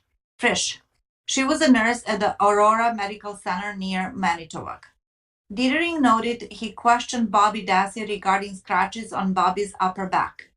Bobby Dassey stated these were due to his Labrador puppy jumping on his upper back. Quote, he stated he was bent down to put on his shoes this morning when the dog jumped up and scratched him, Dietering wrote. I did examine Dassey's shirt and could find no obvious holes or tears. The investigator spoke with Dr. Laura Vogel-Schwartz to get her assessment. She stated it was not likely they were over a week old. She stated it is her opinion that the scratches were fairly recent. The scratches to Bobby Dassey's back were photographed. We did escort Bobby Dassey from the hospital. He was released, and I observed him speaking with his mother in the parking lot. End quote. A baby Labrador puppy supposedly dug its claws deep into Bobby's back, so he claimed. Nobody in Wisconsin law enforcement ever bothered to follow up and investigate the veracity of Bobby's claim. After all, the case's lead investigators, who had no business lurking around the Aurora Hospital, were intently focused on something far more important to them. They wanted to personally... Yes. Neverly, just hold on a sec. Jack 61, do you have those photographs we were talking about? You guys talk for a minute. Give me just a couple of seconds here to get them prepared. Give me just a minute. Okay. So, as you know, they gave a search warrant to Bobby Dassey. In fact, just about every family member, and they were taken into the hospital. They were fingerprinted. They had buccal swabs. I don't think anybody gave blood. I know that Stephen didn't give any blood, but he gave a fresh buccal swab. Now, I know that Stephen, I'm not sure about the others, and Bobby Dassey, they were photographed. So they had to basically take off their shirts or clothes or whatever, and they were photographed, and they were looking for scratches, right? So, as you know, Stephen had the cut on his right middle finger, which we've seen many, many times. But Bobby Dassey had scratch marks on his back. And we'll just wait for Jack 61 to put them up. Now, but Case 10 in chat, I'm sorry, Case 10 in chat, she says, maybe the deer scratched him, which is pretty funny. Well, you know what? I think Bobby should have actually said the deer did scratch him. Right? That was a little bit cheeky. But yeah, correct. Now, most of us who've had puppy dogs, you know that a puppy dog's paws are actually quite small, right? Yes, they can have sharp claws. We've all been scratched by our pet dogs and pet cats, right? But the look, you have to have a look at these scratch marks. Have a look at them when Jack 61 puts them up. There we go. Okay, awesome. So now these, I'll tell you what, these were actually very hard to find. I found copies of this on Reddit. I don't think we've actually got them in the Foul Play library or photographs. Do we, Jack 61?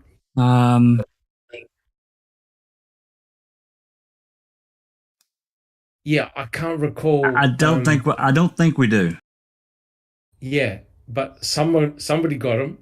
So this is Bobby Dassey. He's back, and he's at the Aurora Medical Center.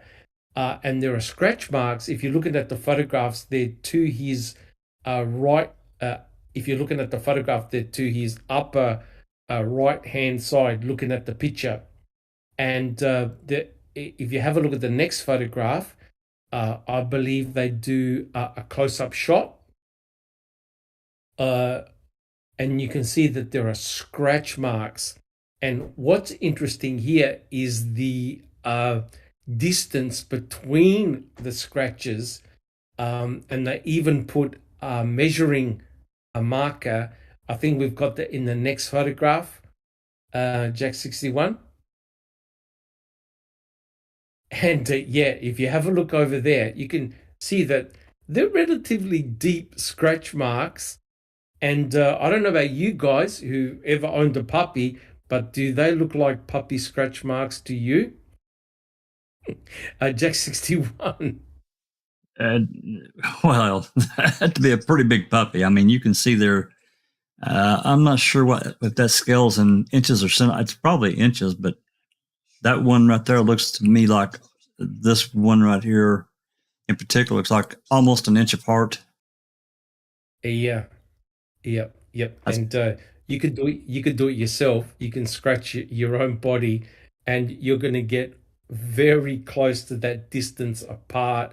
If you have a look at a dog's paw, the nails on the dog, they're quite close together. So these are obviously spread out, and the dog must have scratched him pretty hard. Guys, do you agree? Absolutely. Well, Alice, what do you think? I don't put too much into these scratches, to be honest, Doc, because Okay. Yep, that's fair enough. I've got Loki, who's a husky, and when he scratched me as a pup, and even now, he's nearly 8, but even now, if his dew claw catches my skin, it is bloody sore, it welts up. They can be short scratches, they can be larger scratches. It just depends which way he puts his paw on me, and when he drags his paw down my arm or whatever. So if a puppy is constantly jumping on you,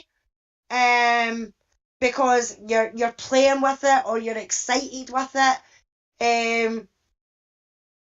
yes, you could get these kind of scratches, because the first one would be for the first time, and then it jumps on you a second time, that could do the second one, jumps on you again, that can kind of do the third one, and all it takes is one claw just to catch your skin. Now, I'm not saying that these are done by a pup, or anything like that, because I don't know, but I have had scratches that look like this from Loki. So I don't know if I put much headway into these scratches are done by fingernails. I mean, I think if they were done by fingernails and somebody who was struggling, they would be a lot deeper and a lot more pronounced. You know, they would stick out a bit more, and you could maybe clearly see that they are actual claws, because I've got long nails, and if I was fighting with somebody, they're the only weapons that I've really got is my nails. So yes, I would be clawing and scratching at any part of the body that I could get, on top of clothing, under clothing, or whatever. So, Alice, you've put away your 45mm Uzi? aye. You're only relying on your nails, right? But what you've got to take into account, right? Let's just say, hypothetical, right? Say he attacked Teresa Horbach on October the 31st. Guys, what date is here? When did Bobby actually go to the Aurora Hospital? Does anyone remember the date? It was November 9th. November the 9th. So what about 10 days later? Yeah? From October the 31st. So is it possible that injuries had healed by then? Yeah, that's a good question. That's a good question. Yeah, I don't know. It is a good question, yeah. But in my honest opinion, whether if they came from fingernails, actual fingernails with somebody fighting, I think they would still be more in your face sort of scratches. Yep. But to counter argue that, right? If you look at the blood on the back door of the RAV, it tends to suggest that Teresa Horbach was bludgeoned. So maybe she never had a chance to confront her attacker. And she was actually surprised. You know what I'm trying to say? And Yeah. Lord knows where those scratch marks they could have even come from, maybe tree branches. Could have I been was just going to anything. say that. Yeah, I was just Yeah, going to say that, Doc. He was a hunter as well, you know, yeah, so maybe he got correct. caught in a tree or a thorny Yes, bush or something like that when he's been out hunting, because when he's out correct, hunting, I don't know what kind of clothing he wears, or, you know, he could have had a dark t-shirt on, a green t-shirt on, or something like that to blend in with the foliage, or correct, something like correct, that. Um, correct, you know, and he could have been scratched by a tree or a bush or something like that. So when correct, it comes to correct. the scratch, I'm still kind of, is it really though? You know, Yeah, um, but so, have a look at the big deal that the investigators made on Stephen's cut on his finger, yeah, Oh, right? yeah, yeah, They said that's the origin of the blood in the RAV from that cut. yeah, So then, in yeah, other words, they constructed a story. They constructed a story around that cut, correct? yeah, yeah. Right. True. So True, what but I I'm suppose saying we'll is, never know we, where it actually came from. You know, correct. I'm not we'll never know. I mean, we're just correct. speculating. It's just our opinion of what they could Correct. be. And as I says, I've got the dog, and I've had scratches that look like that from the Yes. dog. So that's why I don't put a lot into these scratches in a sense, because if he did have a puppy, yes, they could have came from the puppy, or as we Correct. says, they could have come from when he's been out hunting. We just don't know. So I Correct. don't think we can emphasize too much on the scratches on Bobby's back, because as you Right. say, Teresa could have been bludgeoned from behind, so she wouldn't have True. had the chance True. to be But the able to thing, scratch his back. but the thing is, an investigator could drum up a story, correct? Okay. Yeah, yeah, definitely, definitely. If Yeah, you I made agree with him a that. suspect, if you made him a suspect, your primary suspect or a co-conspirator, you could have cooked up a story, no problems. You could have easily Yeah, cooked up a story. In actual fact, correct me if I'm wrong, but haven't people also said that Ryan Hilligus had scratch marks on his hands and hence were yeah, suspicious of him, that he was attacked? yes. So what I'm trying to say is, what's good for the goose is good for the gander. You could drum up a story, no problems at all, Yeah, right? And yeah, what did I Tom agree, Doc. Yeah, Sawinski I agree say? with you on that. What did Tom Sawinski say? He saw a shirtless Bobby Dassey. All Yeah, right? yeah, yeah, yeah. Interesting. I'm not saying any more. Thank you, Alice. Sunshine Christina, sorry for the wait. Oh, it's okay. I just want to say, one, I have an 11-week-old puppy, and and she's a full-size puppy, like she's going to be a big dog when she's grown. And to me, those scratch marks are too wide for a puppy of the age Bobby claimed to have made them.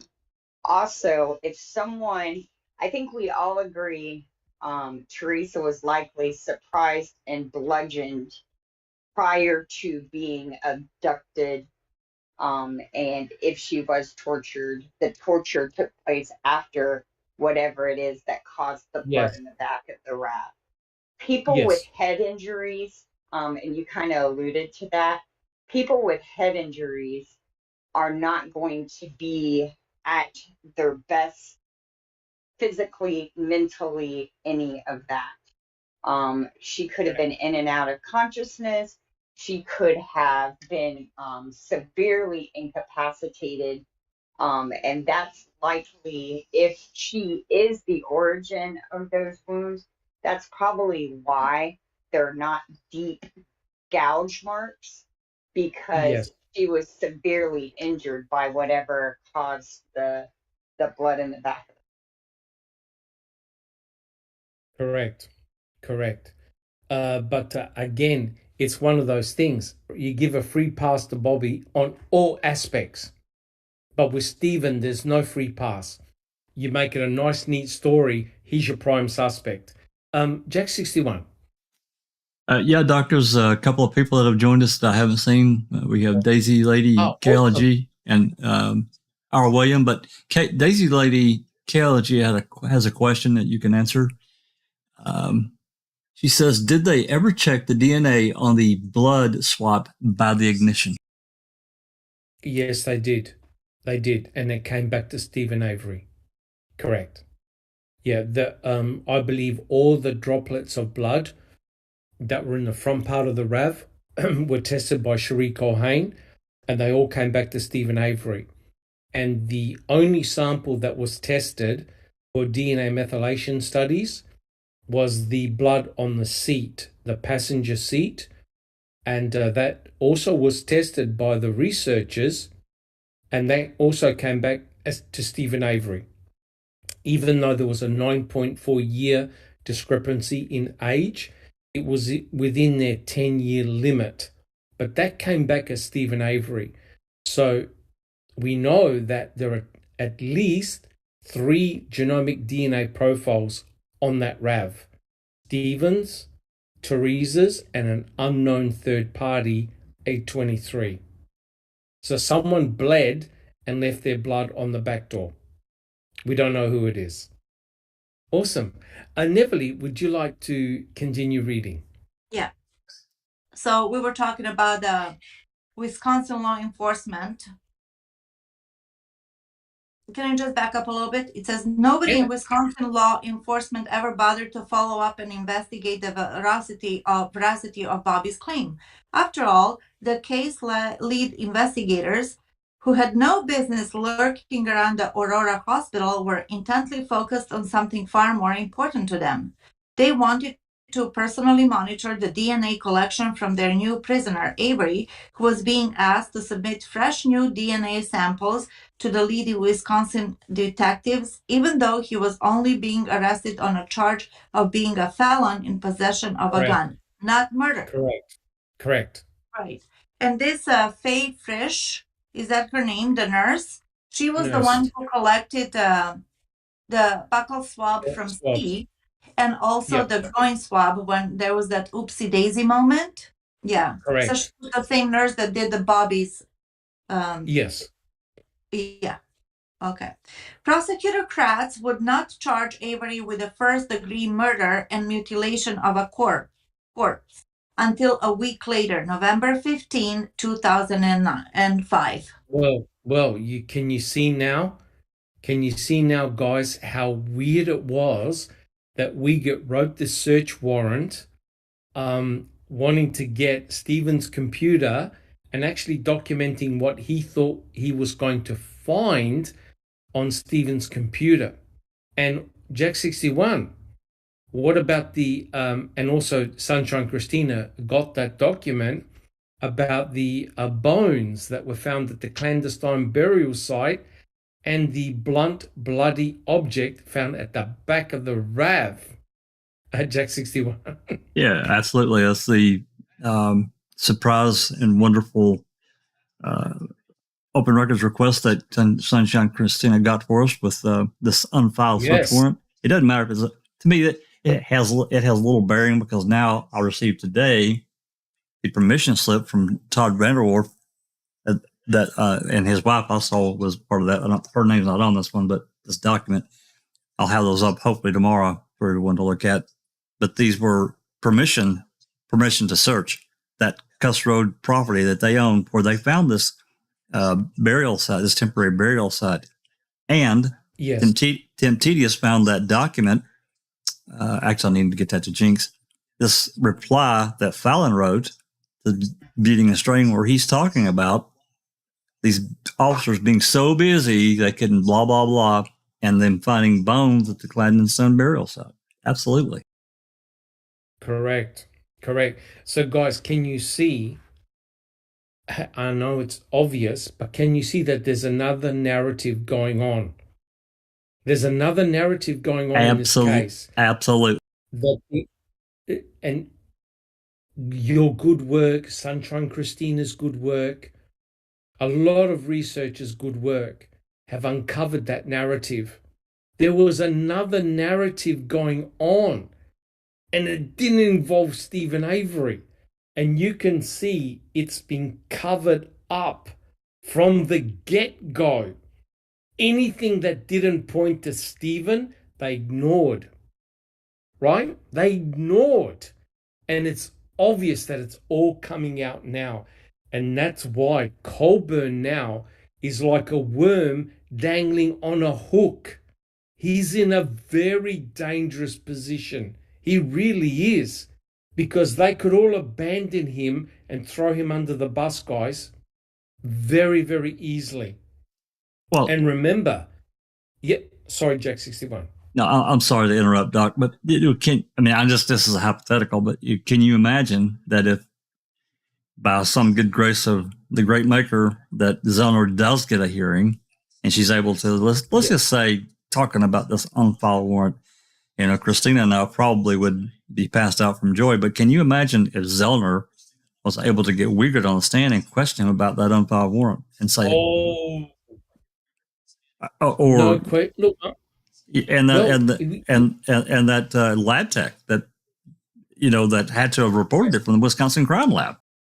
That's right. But you know what? They don't have to get Wiegert on the stand, because guess who went to Cuss Road? Colburn, yeah, and Link. Colburn went to Cuss Road twice with Link. And Dettering was there too. That's right. So I'm telling you right now, he's in a world of hurt. If they ask the real hard questions of him, he's in big, big trouble, because he was everywhere, right? He was Mr. Everywhere with a camera. Oh, all right. Neville, guys, what do you think? We read one more page and we'll stop it, because we've gone for a couple of hours. Sure. I like to keep it tight. Maybe just do one more page. Is everyone happy with that? We can continue next week. Sounds good, Doc. Awesome. Everybody in chat knows we always have this goal in mind for our podcast to be like an hour and a half, maybe 2. So yeah, we're trying. Maybe one day we will succeed. So here we go. Okay. But why did Mark Wiegert and his sidekick Tom Fassbender of the Wisconsin DOJ need to collect more DNA samples from Stephen Avery? After all, Avery had given up his DNA samples to the state of Wisconsin, where he was serving state prison time for Gregory Allen's crimes. Nonetheless, Fassbender and Wiegert teamed up on the afternoon of November 9, 2005, to pick up Avery at his residence and bring him straight to the hospital, where they could be inside the room as they observed the events unfold. Quote, Stephen asked what the DNA samples were for. Fassbender's report showed. He was essentially advised the samples were being obtained from everyone that had been around the area and that they are used for for comparison. He advised that they already have his. This is what Fassbender is saying. Right. Yeah. Now, this is where the fuckery really comes in. Yep. Don't get me started. Do not get me started. But remember, guys, in 2003, he got exonerated. And Culhane had item W from Stephen Avery. And item W was a buccal swab, right? And she produced his genomic DNA, right? And we know that Stephen's genomic DNA profile was already in the Wisconsin database. Now, it's true. There was a program, I can't remember the exact date, in which if you were in prison, you had to give a buccal swab or blood, and they did a genomic DNA profile of a prisoner and they put them in the database, right? So Stephen, his genomic DNA was already in the Wisconsin database. Culhane produced his genomic DNA profile in 2003, and Culhane had a buccal swab, and Stephen remembered it. Right? Good for him. And Yeah. now they wanted another one. But notice, on the search warrant, they didn't ask for blood. They wanted a new buccal swab. And this is remember when Stephen got arrested, Jack 61, November the 9th? We get asked him, what's your DNA doing in her car? What's her DNA doing in your trailer? That's right. This is before Culhane did the search results of the database. So it's remarkable that now they were eager to get more biological samples from Stephen when the state crime lab had already a buccal swab and his full genomic DNA profile. Guys, can you give me an answer to that one? No. Anybody? Nope. I don't think we No. can. And so, wait a minute. What 2 items did they get from Stephen, which they shouldn't have got? What were they? The groin swabs. Yeah, the groin swabs. Yeah, absolutely. The groin swab. Correct. Look, Neville, I reckon what we'll do, we'll leave it there.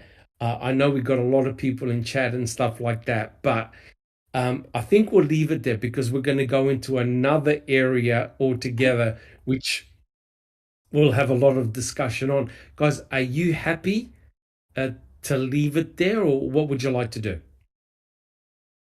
It's entirely up to you, Doc. I'm good either way for me, but everyone else can speak. I do have about 40 CDs to go through, but hey, whatever you guys want to do. Yeah. I reckon, guys, we'll leave it here because it's at a good point, and we can continue this discussion in the next program. I think we're at a really good point here. So, guys, I just wanted to quickly summarize, right? Please note, we're not picking on Bobby Dassey. We're not. But if you're doing your due diligence, right? You're doing your due diligence, you would have put a spotlight on Bobby Dassey immediately, either as a killer or a co-conspirator, right? The mere fact that Mark Wiegert drew up a search warrant saying we want to seize Stephen's computer. The guy hasn't committed a crime. He hasn't committed a crime at that stage. They don't know about the blood, whose blood it is, in that RAV4. They haven't tested it yet. And Mark Wiegert did a Nostradamus, right? He got a search warrant saying, I want that guy's computer and I want to check for pornography, torture, and death. How come he didn't do the same thing for everyone's computer on that property? Can anyone answer that question? Weren't they all under suspicion? No, they targeted Stephen. Call it tunnel vision or whatever, they like to call it. To me, that was targeting. They wanted Stephen, and they went after Stephen. Yeah. According to the investigators, targeted nobody. They looked at everybody. Everybody's a suspect. That's what Fagel said. They looked at everybody that much that they took Man Paz DNA, but they didn't take her ex-boyfriend's DNA, the one that she didn't want to go to a wedding because he was going to be there. The one that I think, and this is just my opinion, when she told her work colleague, I think it was Tom Pierce, that she'd been getting funny phone calls or pestering phone calls or something like that. To me, that was Ryan Hilligus. So they're quick enough at taking Man Paz fingerprints and DNA, but they do not take the ex-boyfriend who had a problem and did not have an alibi. No alibi. Exactly. Mr. Kratz gave him an alibi. Yeah. Mr. Kratz. You're correct. You're correct, guys. I can't answer your questions. I cannot answer your questions. Sunshine Christina, I think they didn't seize the other computers on the property and go through them because, or the other brothers, the other people on the property at the time Teresa was there, because both brothers had a history of sexual violence that was never brought out in public. And I think they were afraid of what they might have to bury. I mean, just look at what Earl got himself involved in just a few years later. Correct. 100% correct. Neverly, do you have a comment? I can go on and on and on. I'm good. Yeah, Off the awesome. subject and off the topic, I just wanted to thank everybody in the chat. It's been Awesome really chat. nice. Yeah, 60 people just talking back and forth, asking all these questions. And, you know, as much as we know this case, we're still learning a lot, because the more things we discover, you know, that's why we have all these open mics. Oh my God, all these like secret little gems. It just puts all these tiny little pieces in the puzzle. I feel like we started with 5 pieces of a million piece puzzle, and now we're slowly getting there. Will we ever find what happened? I don't think so, but you never know. I'm hopeful that Kathleen Zellner, will come out one day and say this is what she found out, or if somebody confesses. But why would somebody confess?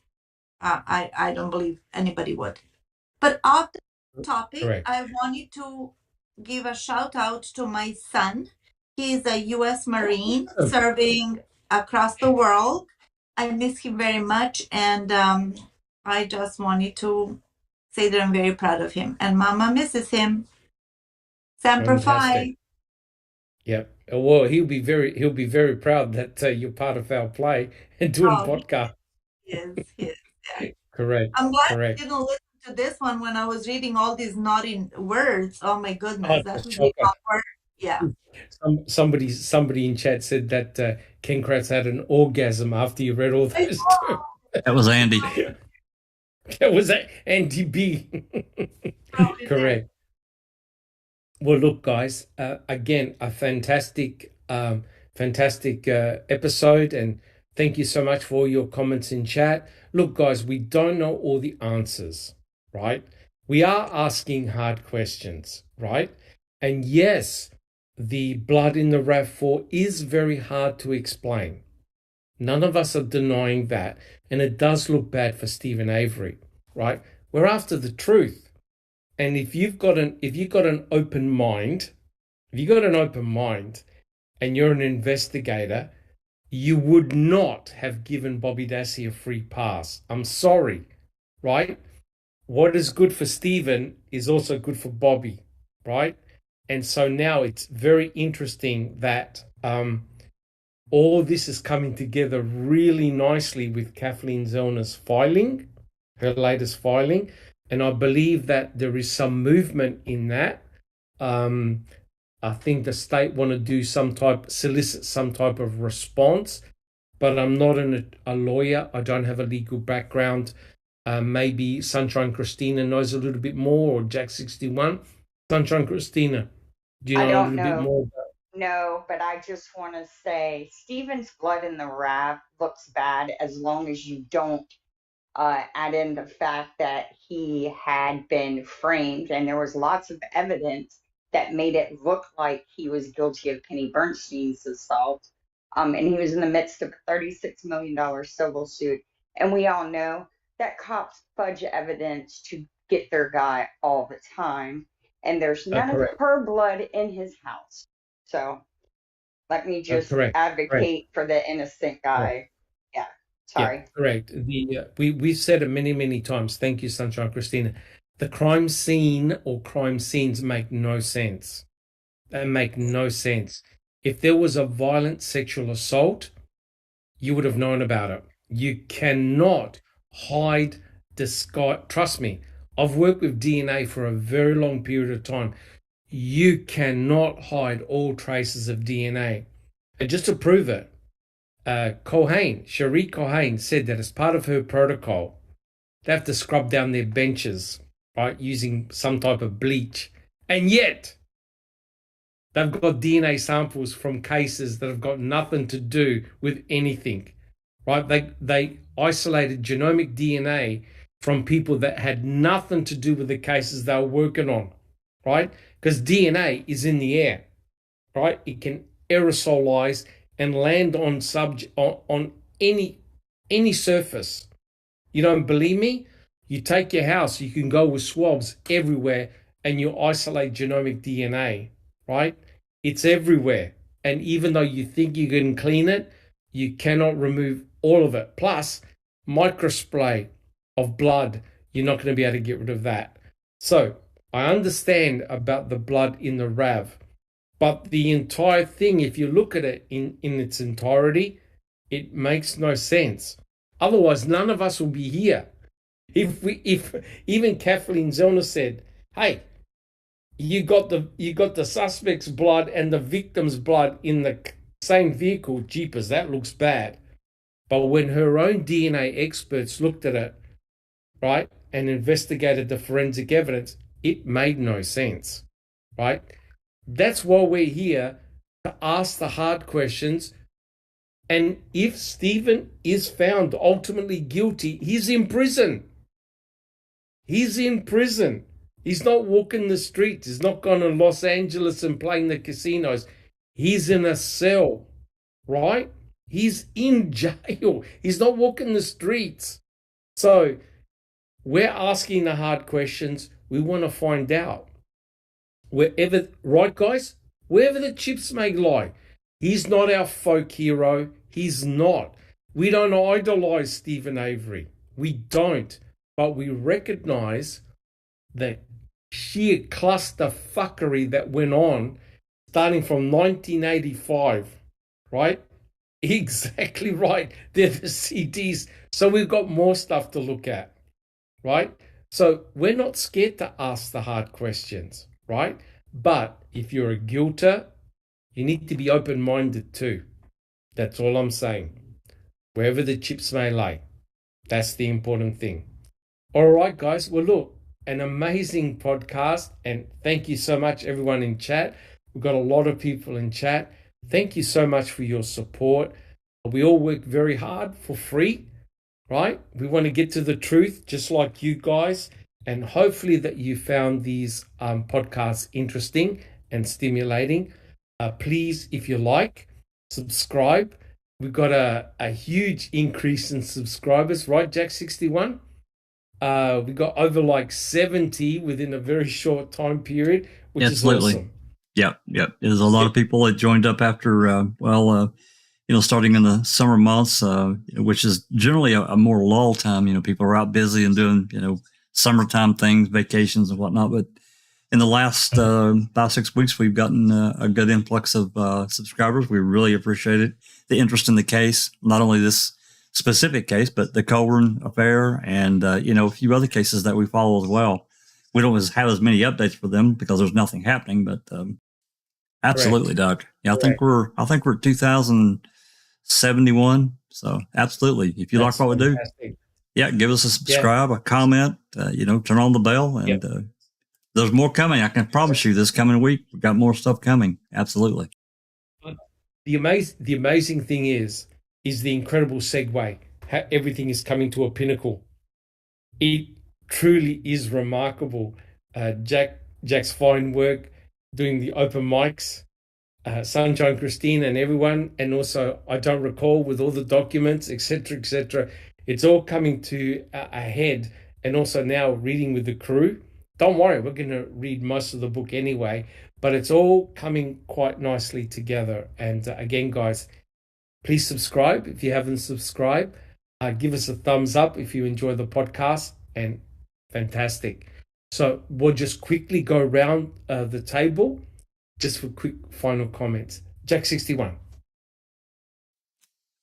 Yeah, absolutely. And as I held up here a second ago, this is one package of CDs. There's another one over here that's got at least that many, if not more. Like I said, there's about 40. And then I can tell you for a fact that there's definitely jail calls on here that we've never heard between Stephen and Jody. Wow. There's, I think, a couple of interviews that that's not out there. there's an interview with Roger Rednewes that we've tried to get for forever that I got. I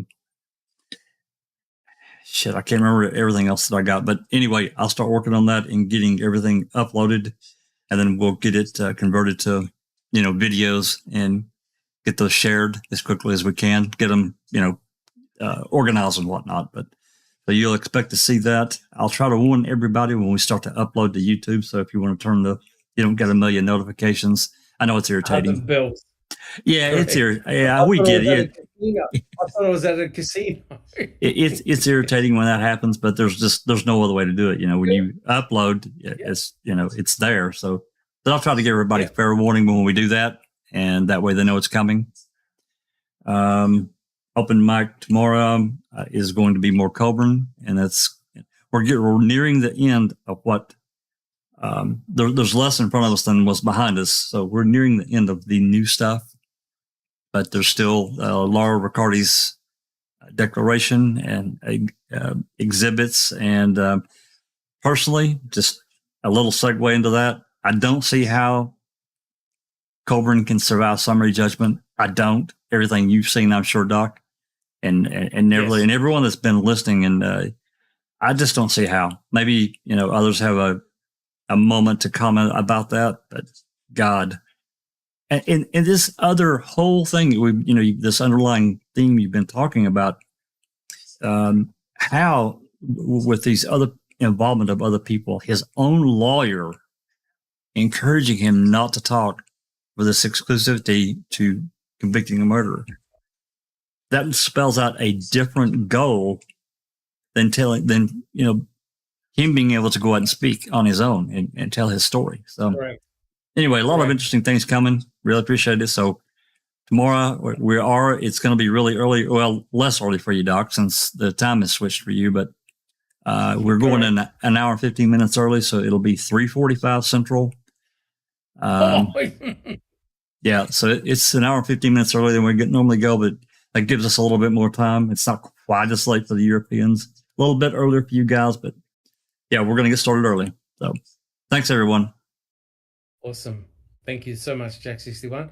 And Neverly, thank you so much for your reading. Oh, my pleasure. Yeah. I'm so excited. Like all these FOIAs that Jax has been getting, there's so much more to talk about. And, finally we're over that lull. And it's been a long time that we were just like, okay, now what? So this is really exciting. I can't wait. And once again, thank you, everybody in the chat. Really, we do it for you.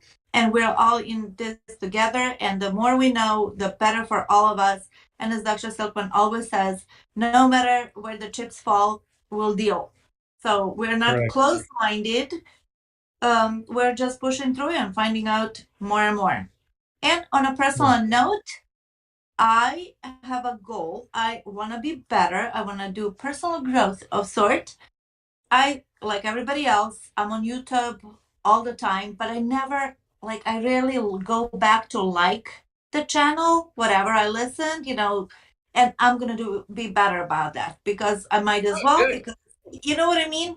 Because I just go on to the next like a monkey, right? On to the next, on to the next. No, I'm going to stop and actually do the like. So we'll see how it goes. Awesome. Thank you so much, Neverly. Sunshine Christina. You're muted. Muted. I'm just still, thank you. I'm still just really happy to finally be back. Great to see you back.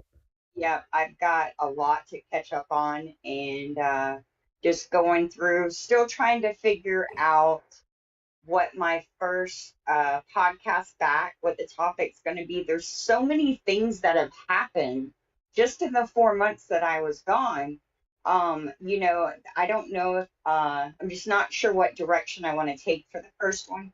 So just trying to catch up. But I've missed you all and I'm glad to be back. And I just want to say thanks to everyone in chat. And I hope everyone has a great week. Fantastic. Thank you so much, Sunshine Christina. Next, we have Alice. Thanks, Doc. Yeah, just a repeat of what everybody else has said. Thank you to all our followers, whether it be YouTube, Discord, or whatever. It's very much appreciated by all of yous. We wouldn't be doing this if it wasn't for yous coming in every week and watching and liking and sharing the videos. So that's all we ask, is just like, share, subscribe, tell your pals, get them to jump in as well. Everybody's welcome. And I look forward to what's coming next. I'm hoping to get back into doing my own videos soon. I'm just going through a few personal things just now, but I'm hoping to maybe get that up and running again soon. And I look forward to what we're doing with reading with the crew and open mics. So Fantastic. thank you. Fantastic. And on that, please check out Just Rhonda's channel as well. She's done a lot. Her and her colleagues have done a huge amount of work on the Daniel Holtzall case. So please support her channel, subscribe to her channel. And also a big shout out to Jeff Jones as well. Both Jack61 and myself were on his panel with Big Jeff and Kelly. And we have a blast doing those podcasts on Making a Murderer 2. So check out Jeff Jones. He's doing some great work on that channel. And last but not least, we have I Don't Recall. Well, I really find this going through this book interesting. I had read it, but going through it with everybody and getting everybody else's thoughts on it and making the connections and all that, it's really fascinating. And thank you for doing that. And thanks everybody for coming to listen and watch us tonight. Awesome. Thank you so much. All right, guys. Thank you very much again. Thank you very much for your support. And we will see you all next week. And I'm Dr. Silkman from the Foul Play team.